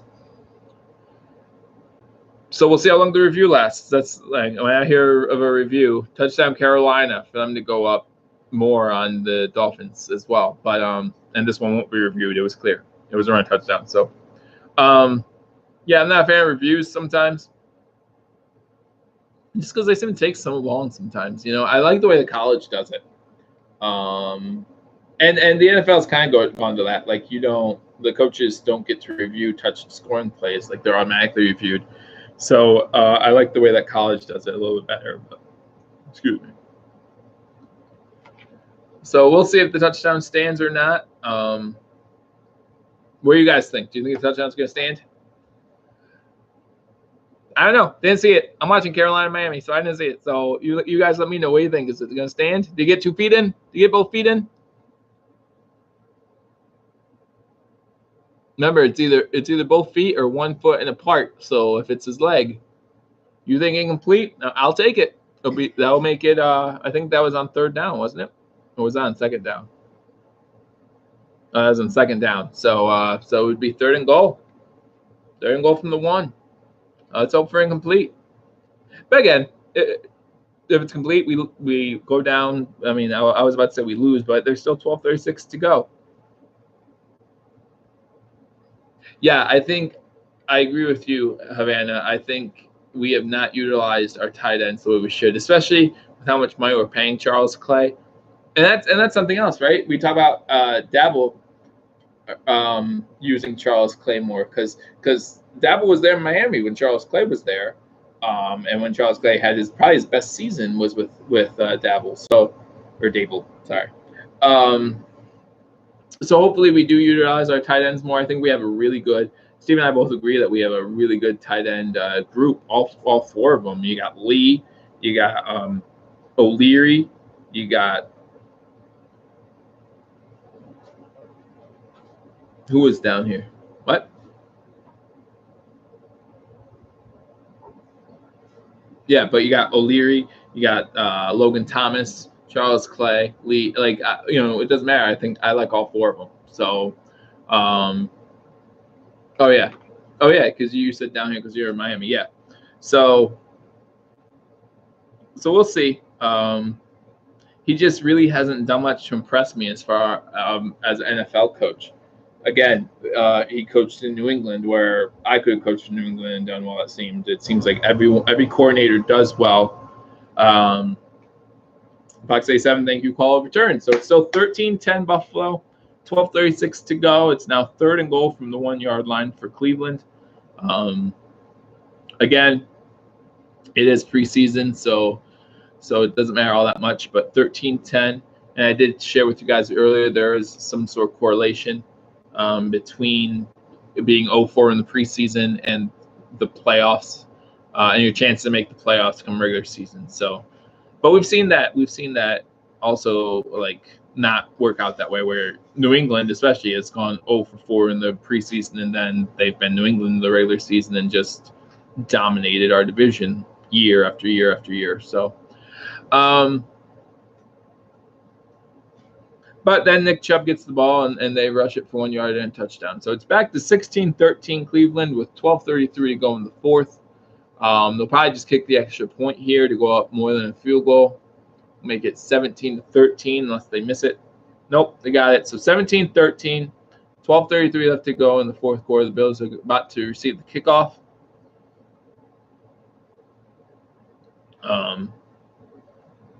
So we'll see what happens as the Bills go down 17-13. First time they've been down since 7-0 in the 1st quarter. Then we made it 7-7. Then we scored 2 field goals. Again, Josh Allen leading all 3 of our scoring drives. So it'll be interesting to see now Josh Allen's out of the game if Nathan Peterman. Yeah, Havana, that was our problem. The first drive, we let them run for over 60 yards on the one drive. We really need to get better at defensive tackle, and we've seen it. I mean, we've already dropped 3 of the defensive tackles and added 3 other defensive tackles. The guy we got from the Giants, I don't know his last name, but we dropped him. There's just 2 other guys that I can't think of off the top of my head, defensive tackles. Hughes, not Jerry Hughes, obviously, but John Hughes. We dropped him. There's one more, and we did a video on all those. But so obviously defensive tackle is still an issue for us. I just don't know. Fox A said, "When do you think did Shaq Lawson look good this game?" That's someone we keep an eye on. Shaq Lawson. A lot of speculation about what's going to happen to him. This is his 3rd year. First 2 years injured, most of them. So I would really like to see him, or maybe Havana SCP, because you're getting the game. At least you guys are. That's great. Yeah, I would love to see how Shaq Lawson's doing. But yeah, if you are new to the channel, just remember to subscribe. Subscribe to Leafs Talk. We will keep you posted on all Bills-related news. If your team is playing the Bills this year, or if you want to just be a good play by Carolina. Anyway, I'll tell you more about that in a second. Or if you just want to keep up to date on Bills news or teams around the NFL, then just subscribe to this channel. Like or dislike this video. Again, this live stream was supposed to be a little bit more. Unfortunately, NFL Network decided not to play the Bills game in my area for some reason. I'm watching the Carolina Miami game, which had a great interception by Carolina, number 35. Basically did a tip drill to himself. The pass was a little behind the receiver, but it was still a nice tip drill to himself for the interception. So it was good to see that. always good to see Miami not doing well. I'm sure Havana SCP, you can agree with that. I can't imagine what it's like in Miami every year. The Dolphins are doing well. But yeah, if you haven't already subscribed to this channel, please be sure to subscribe, like or dislike this video. We are on Twitter. We are on Facebook. Social media is the death of us, so we'll happily join in on that and just enjoy it here on Believers Talk. So yeah, subscribe if you haven't. Notification bell. There's a notification bell. I don't know how YouTube works. We're just here. So so be sure to do that. I am watching, like I said, the Carolina game. Carolina has the ball again. Buffalo is going to get the ball. They got the ball. Looks like we had a pass by Nathan Peterman to Nick O'Leary for 29 yards. So we're already at midfield. We're already moving the ball pretty well. I mean, as CP say that, let's pray Harrison Phillips can come through. Was the Kyle Williams injury, did it look bad, or do we know more? I know he's out for this game, obviously, but do we know more about that injury? I haven't gotten any updates yet from my phone saying anything about Kyle Williams. But I do think, I do think that Harrison Phillips was going to be the main guy anyway. But okay, so we had Keith Ford run for no gain. 17-13 Cleveland. 10:49 left to go in the fourth quarter. Buffalo has the ball at midfield. It's going to be 2nd and 10. So we did move the ball a little bit. We have Nathan Peterman in as quarterback now. A.J. McCarron started the game, went 3 for 6 for 12 yards, was replaced by Josh Allen, who went 9 for 13 for 60 yards and a touchdown. One that was incompletions was a spiked ball, as Havana SCP told me. So you can take that for what it is. And now Nathan Peterman's in, 1 for 3. He just recently completed that 29-yard pass to Nick O'Leary for his only completion so far in the game. So now 2 for 4 for 41 yards. He just had another completion, this time to Nick O'Leary again. So looks like it's now going to be, hold on, I missed a play in there, but now it's 2nd and 8 for Buffalo on Cleveland's 36-yard line. At this point in the game, I don't expect to see Hausch get in again. So 2nd and 8 from 36. Hopefully nothing severe happens. No news on Williams yet. That's a big deal. Kyle Williams is our emotional leader. We saw it when he scored the touchdown last year in Week 17 against Miami. Just how much the team just got behind him. Everybody loved it. From the celebration in the end zone to everybody celebrating on the sideline. It was just a big play. So we really hope that he's not seriously injured. But now Josh Allen or Nathan Peterman is 3 for 5, 43 yards. Not that great quarterback play. I mean, we're talking about 115 yards total so far for the quarterbacks. But again, these are preseason games, so you're trying to mix and match everybody. It doesn't always work out. And we're looking at 24 pass attempts. That's probably about average. That's not bad. So now he's 4 for 6 for 78 yards and a touchdown. So who is the touchdown to, you ask? Nick O'Leary, 35 yards. So Buffalo Bills touchdown. Nathan Peterman to Nick O'Leary, 35 yards, puts the Buffalo Bills back on top, 19-17, with 9:02 left to go in the game. I was reading Havana SCP left a comment. It does look like Murphy might be number 2. I would really like that. I'm not impressed with Chris Ivory. Steve did inform us on the last video that his contract is fully guaranteed, so he will probably make the team just for that reason alone. But yeah, I'm just not sold on him yet. Murphy, 2 great games so far in the preseason, so that's great. You say extra point, no good. Like I said, I didn't expect to see Hausch go back in the game, not even for an extra point. Tyler Davis tried the extra point. It's no good. To be honest, I'm surprised we didn't try to go for 2 there.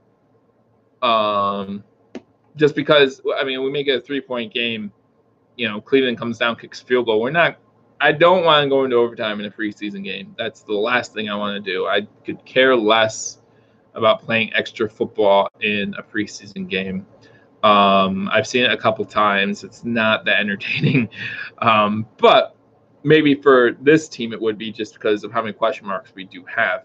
But it is 19-17 Buffalo with 9:02 left to go in the fourth quarter. Again, Nathan Peterman with a pass to Nick O'Leary, who has come on and now is our leading wide receiver just on this series alone. This series, he had 3 catches for 66 yards and that touchdown.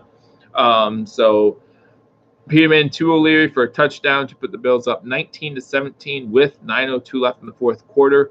If you look at Nathan Peterman's stats now, he is 4 for 6 for 78 yards. He now becomes our leading quarterback for the game with those 78 yards. Allen was with 9 for 13 for 60 yards. So that does make Nathan Peterman's numbers look pretty good. Murphy, again, is our leading rusher right now, 4 rushes for 39 yards, followed by Allen, who has 3 rushes for 18 yards. So Nathan Peterman has 2 rushes for 5 yards. Again, Nick O'Leary is now our leading receiver. Carter has had 2 punts, but we all know Schmidt's going to be the starter, not Corey Carter. Our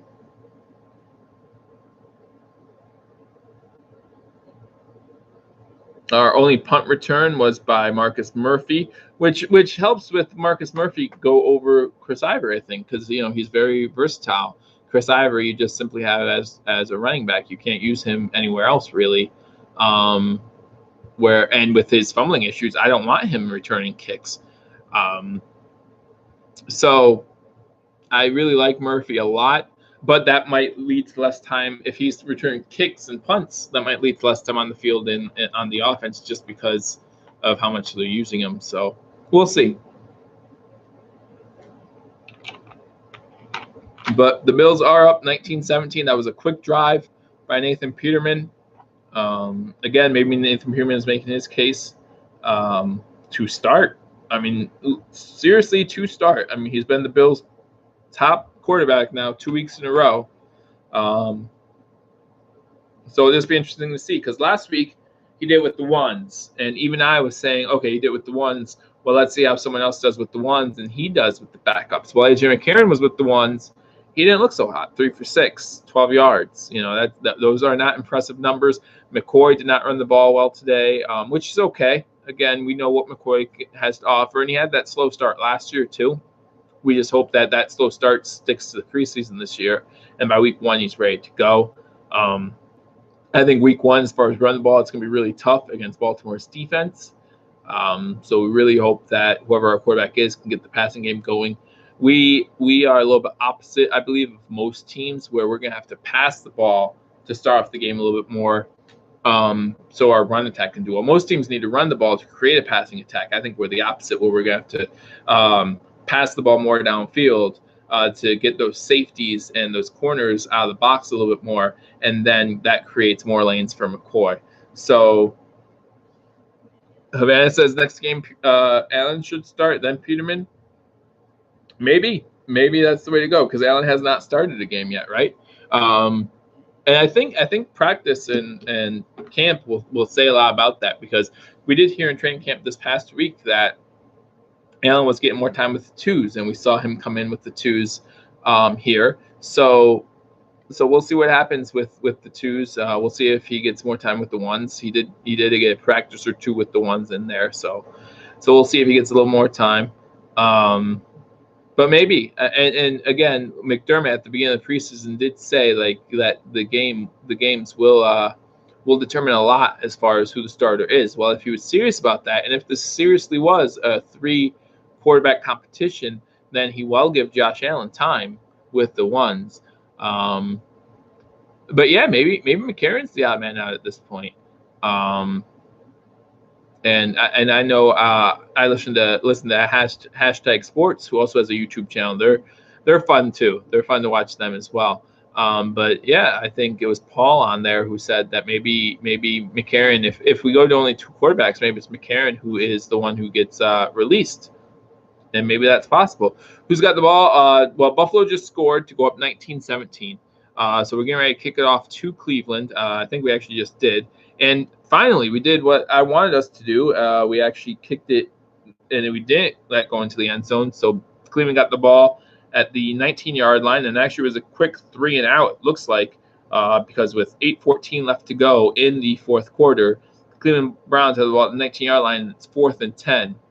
Who's number 15 for the Bills or for the Browns?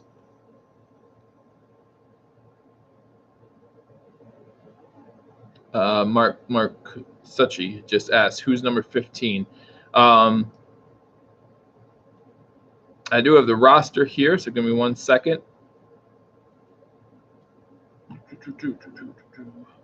I'll look at it real quick. Someone's probably going to answer you before I do. But I did pull up the roster just to help me out while I was streaming the game. Number 15 is Kalen Clay, wide receiver. So that might help you out. I was actually interested.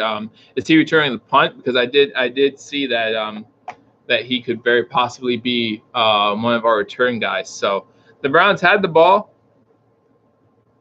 but it did go to 4th and 10. So they would have punted it. Yep, punted it. Yet Clay returned it for 29 yards.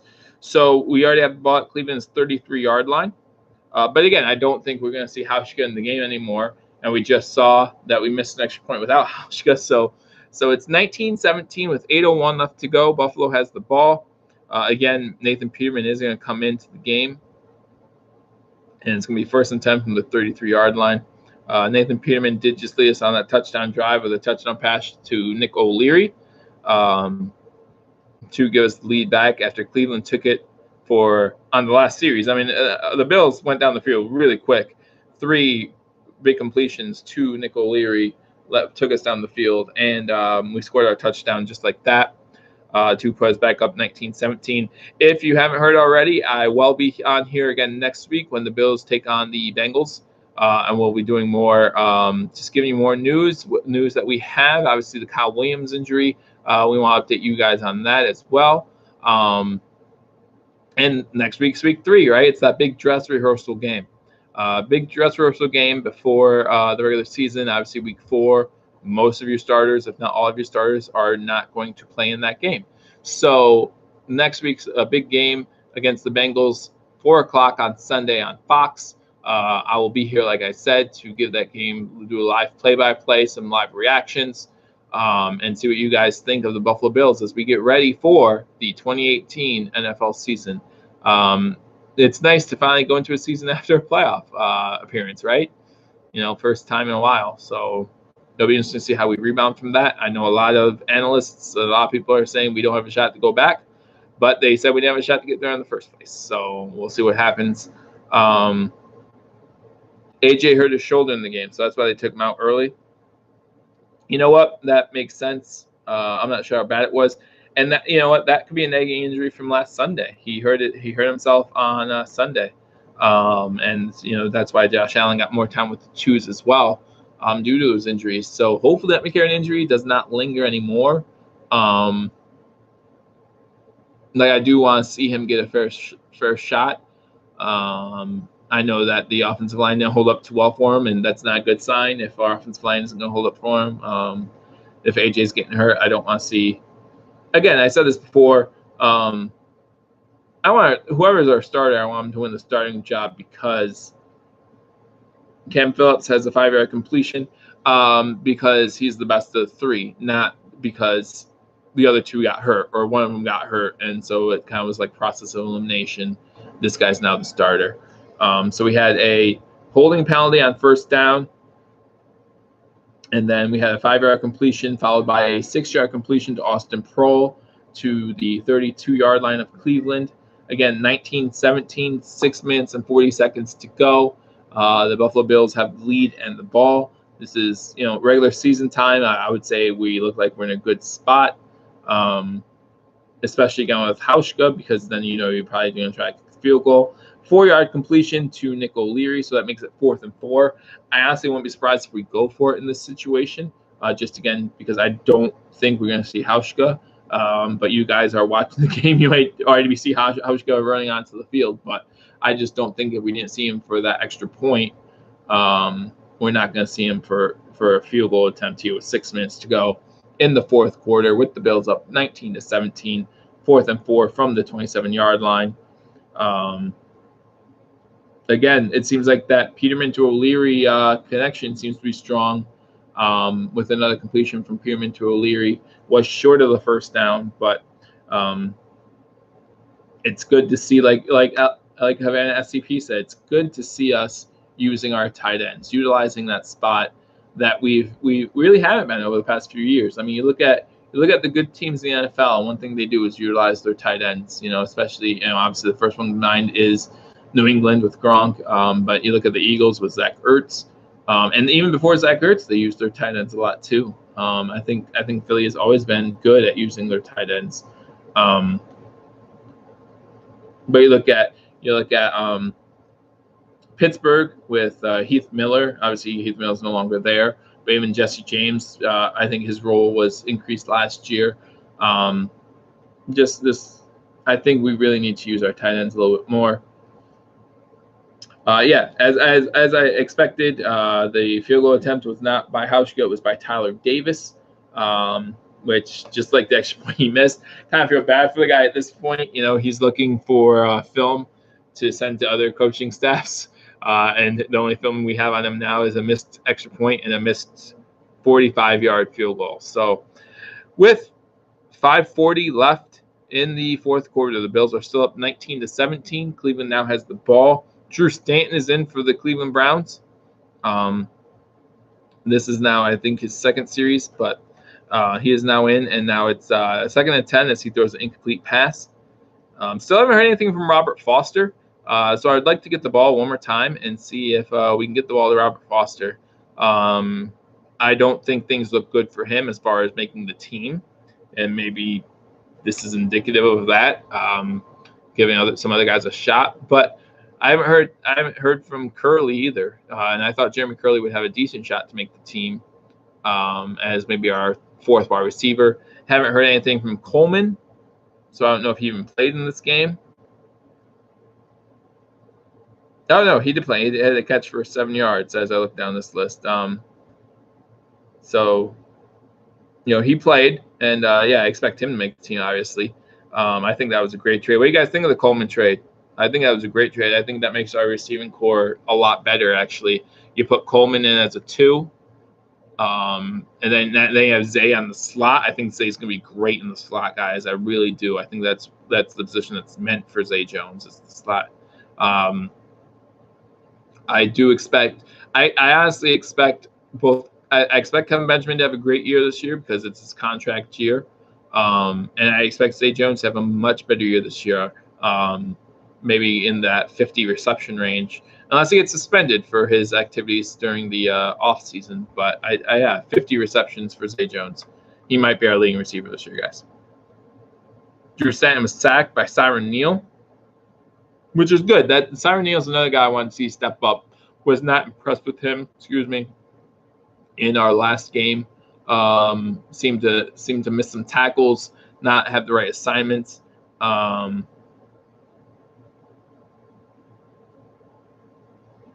The Coleman, was that a trade for a gift? I don't know. Cleveland, I wondered about that because one of Cleveland's wide receivers was then it was announced that he was arrested for some sort of drug thing and having parts of a gun in his car or something like that. So I was wondering why they would give up Coleman if they knew, because they would have had to know. It reportedly happened on Sunday. The trade was either on Monday or Tuesday. You imagine they knew about before we did. Callaway got caught with drugs and gun parts in his car, which was kind of strange. As I watch Carolina's run game tear up Miami, which even with its third string, it's nice to see.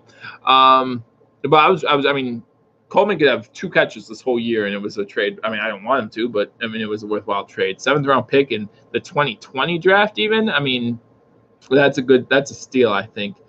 As far as Ray, I think we saw enough from Ray last week, to give him a starting job. I'm not that upset we didn't see him this game. Again, Cleveland had to punt the ball. So now Buffalo has the ball with 4:39 left in the fourth quarter, still up 19-17. The funny thing is about the Peterman game is if he starts the season, guess who we play week 2? The Chargers, right? So that would be fun to see, I think. Let's say he plays that Baltimore game, we keep it close, win or lose. Obviously, we want to pull out the win. And then he starts against the Chargers. That would be a good way to hopefully get that off his back. Or maybe that's just too much pressure for someone who's going into his second year. But I think the Nathan Peterman experiment is a good reason why they will not start Josh Allen. They do not want to make the same mistake with Josh Allen that they did with Nathan Peterman and start him too early. The way it's looking, I don't disagree with you guys that Peterman should start. But again, these are preseason games. The coaches see more of the players than we do, obviously, and we only get to see snippets. They've seen the progression all off season. Again, and if McCarron's shoulder injury keeps lingering, then yes, it should not be AJ McCarron, and that leaves the door wide open for Nathan Peterman. I do hope that Nathan Peterman gets a chance, whether it be with us or someone else, to kind of get rid of that Chargers game. It was just, like I said, there was just a bunch of situations that just and I just got a report, McCarron has a hairline fracture in his collarbone, guys. So I do not think that McCarron will be starting week 1 for the Buffalo Bills. Hairline fracture in your collarbone does not sound like something that will heal in 2 to 3 weeks. So now it's between Peterman or Allen. And maybe that, like I said, that opens the door wide open for Nathan Peterman. So breaking news, if you haven't already heard, AJ McCarron, hairline fracture in his collarbone. So it does not look like, and it's in the throwing shoulder as well. So it does not look like he will be an option at starter for the Buffalo Bills going into the 2018 season. In fact, if you guys give me a second, I can tell you maybe how long he expects to be out for. But yeah, I don't, and obviously with something like that, you don't want to hurry anyone back anyway. So,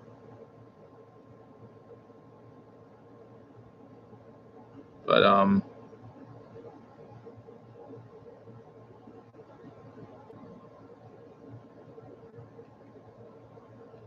yeah, that does open the door for Nathan Peterman to possibly get the start. Buffalo does have the ball. Get you updated on that in a second here. Austin Proehl for 19 yards to Buffalo 48. So we are moving the ball up to close to midfield. Cleveland calls a timeout with 2:58 to go in the fourth quarter. As long as we can move the ball here, it does look like we might get this win. And then after the win, I do want to quickly do a shout out. Mad Dog, who is a Browns fan, will be doing post game. I will not be on here too much. I'll not be on here too much longer after the game. So if you want some analysis, and you know what, he invites Bills fans as well, and we can talk back and forth again. Who cares who wins the game? It's a preseason game, but talk some football. It's always fun to talk football. I did just get an update, and it does look like it'll be 4 to 6 weeks until he's ready for contact sports. Probably 6 to 8 weeks until he's playing games again. So if you ask me, that means that we're not starting AJ McCarron at any point this year. So it's going to be Peterman and Allen fighting for the starting job next week. So now I definitely think Allen should get the start. Peterman has proven to be good, both with the first string last week and now with the third string this week.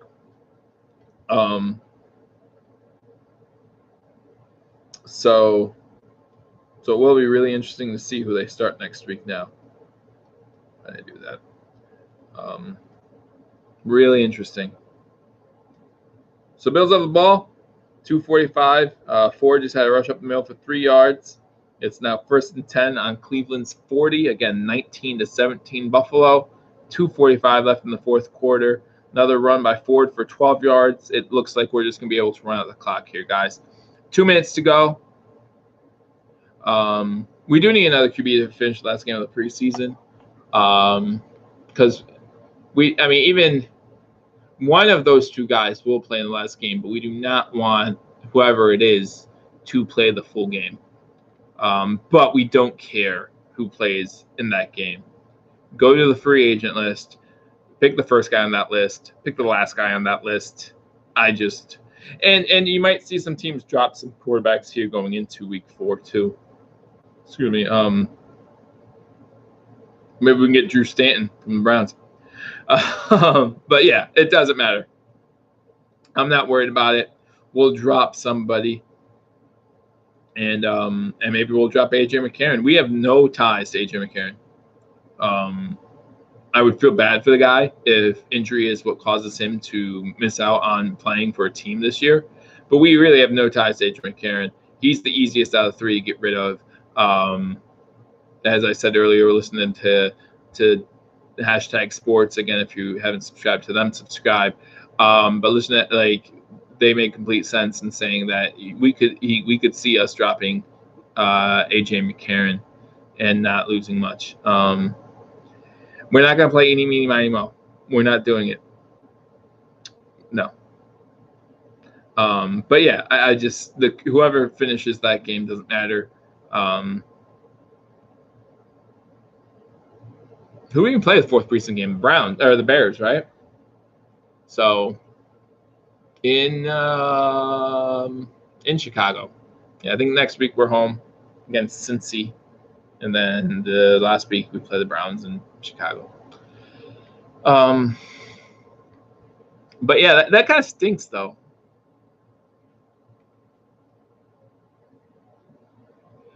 That just kind of stinks that that's why AJ McCarron's not going to be the starter.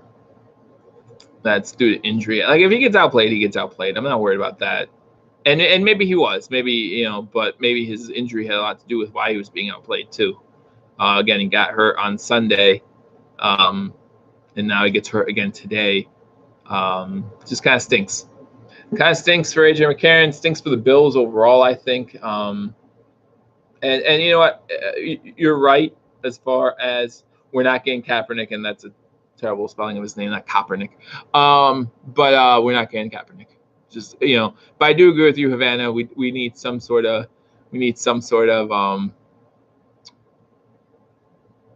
veteran on the team, and maybe we keep AJ McCarron for that reason. Because who knows how well it'd be a backup than AJ McCarron.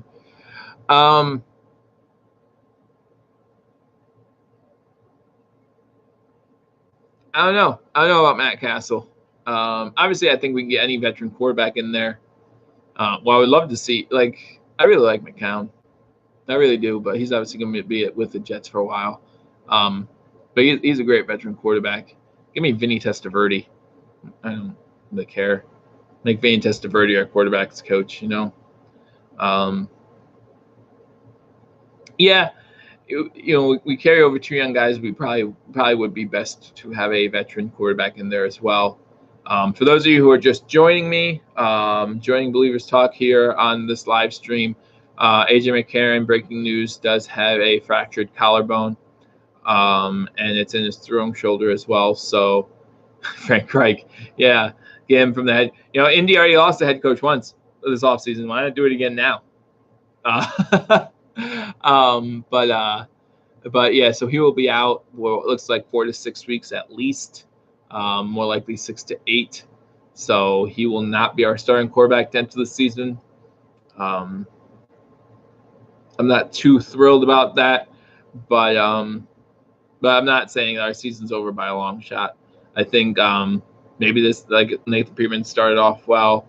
Maybe this gets Nathan Peterman a chance to shake off last year. And Josh Allen started off playing pretty well. So maybe this will give us a shot to get the rookie in there and see what he's made of year 1. And yeah, he'll have growing pains like all rookies do, but that's what's going to happen.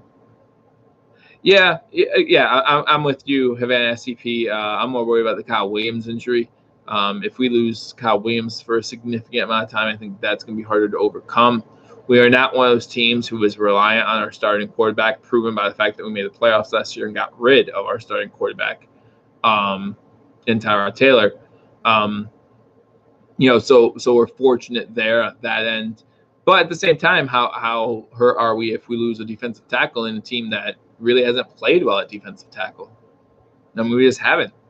We just saw today Cleveland ran the ball against us for 60-plus yards on the first drive. Speaking of, Buffalo has the ball in the red zone, 1:47 to go in the fourth quarter. Cleveland just got called for roughing the passer penalty.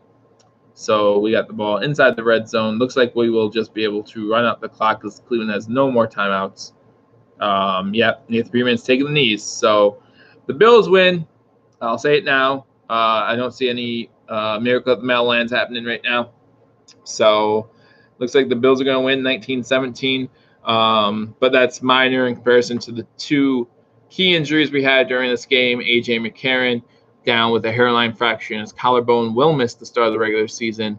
And Kyle Williams goes down with at current time, as far as I know, is an undisclosed injury. The lamp was supposed to be for the green screen that we don't have working, Dustin. So I didn't have time to move it out of the way. But we will be back here next week for the Cincinnati Bengals game as well. We will be streaming that one live from the game will be on Fox, and we will be streaming that for live reaction as well. But again, two main injuries: A.J. McCarron, hairline fracture, and his collarbone out 6 to 8 weeks. And Kyle Williams with a knee injury. We're not sure how long that he'll be out for with that. So that kind of brings our starting QB question down to two quarterbacks.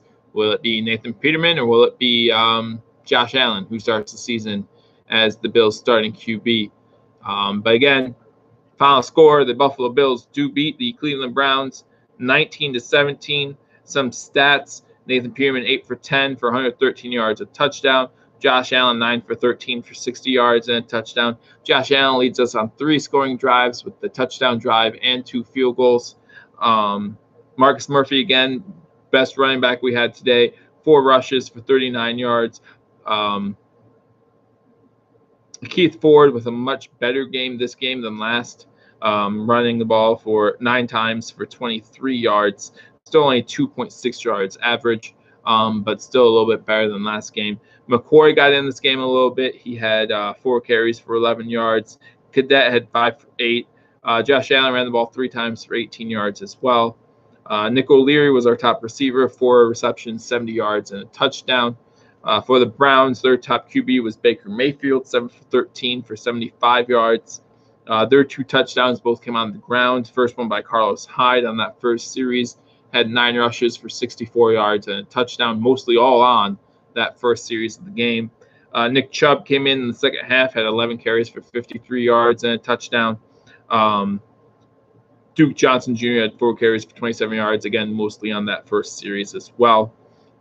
Their top receiver was Damari Scott, who had 2 receptions for 31 yards. And so he was their top receiver. Again, final score here: Buffalo Bills win this game, go 1-1 in the preseason, and they win 19-17. Next game will be next Sunday versus the Cincinnati Bengals. Good night. Thank you to everyone who joined us here on Believers Talk. Again, if you have not subscribed to Believers Talk, be sure to do that. We will be continuing to give you streams like this during games, and we will continue to update you on injury news, camp news, and any other news that happens Bills related. We will keep you posted here on Believers Talk. So that's it from us here tonight. Again, go over to Mad Dog, who is a Browns fan. He will be there giving you a live reaction to the game. But as far as we're concerned, that's it for us here on Believers Talk. So till next time, go Bills.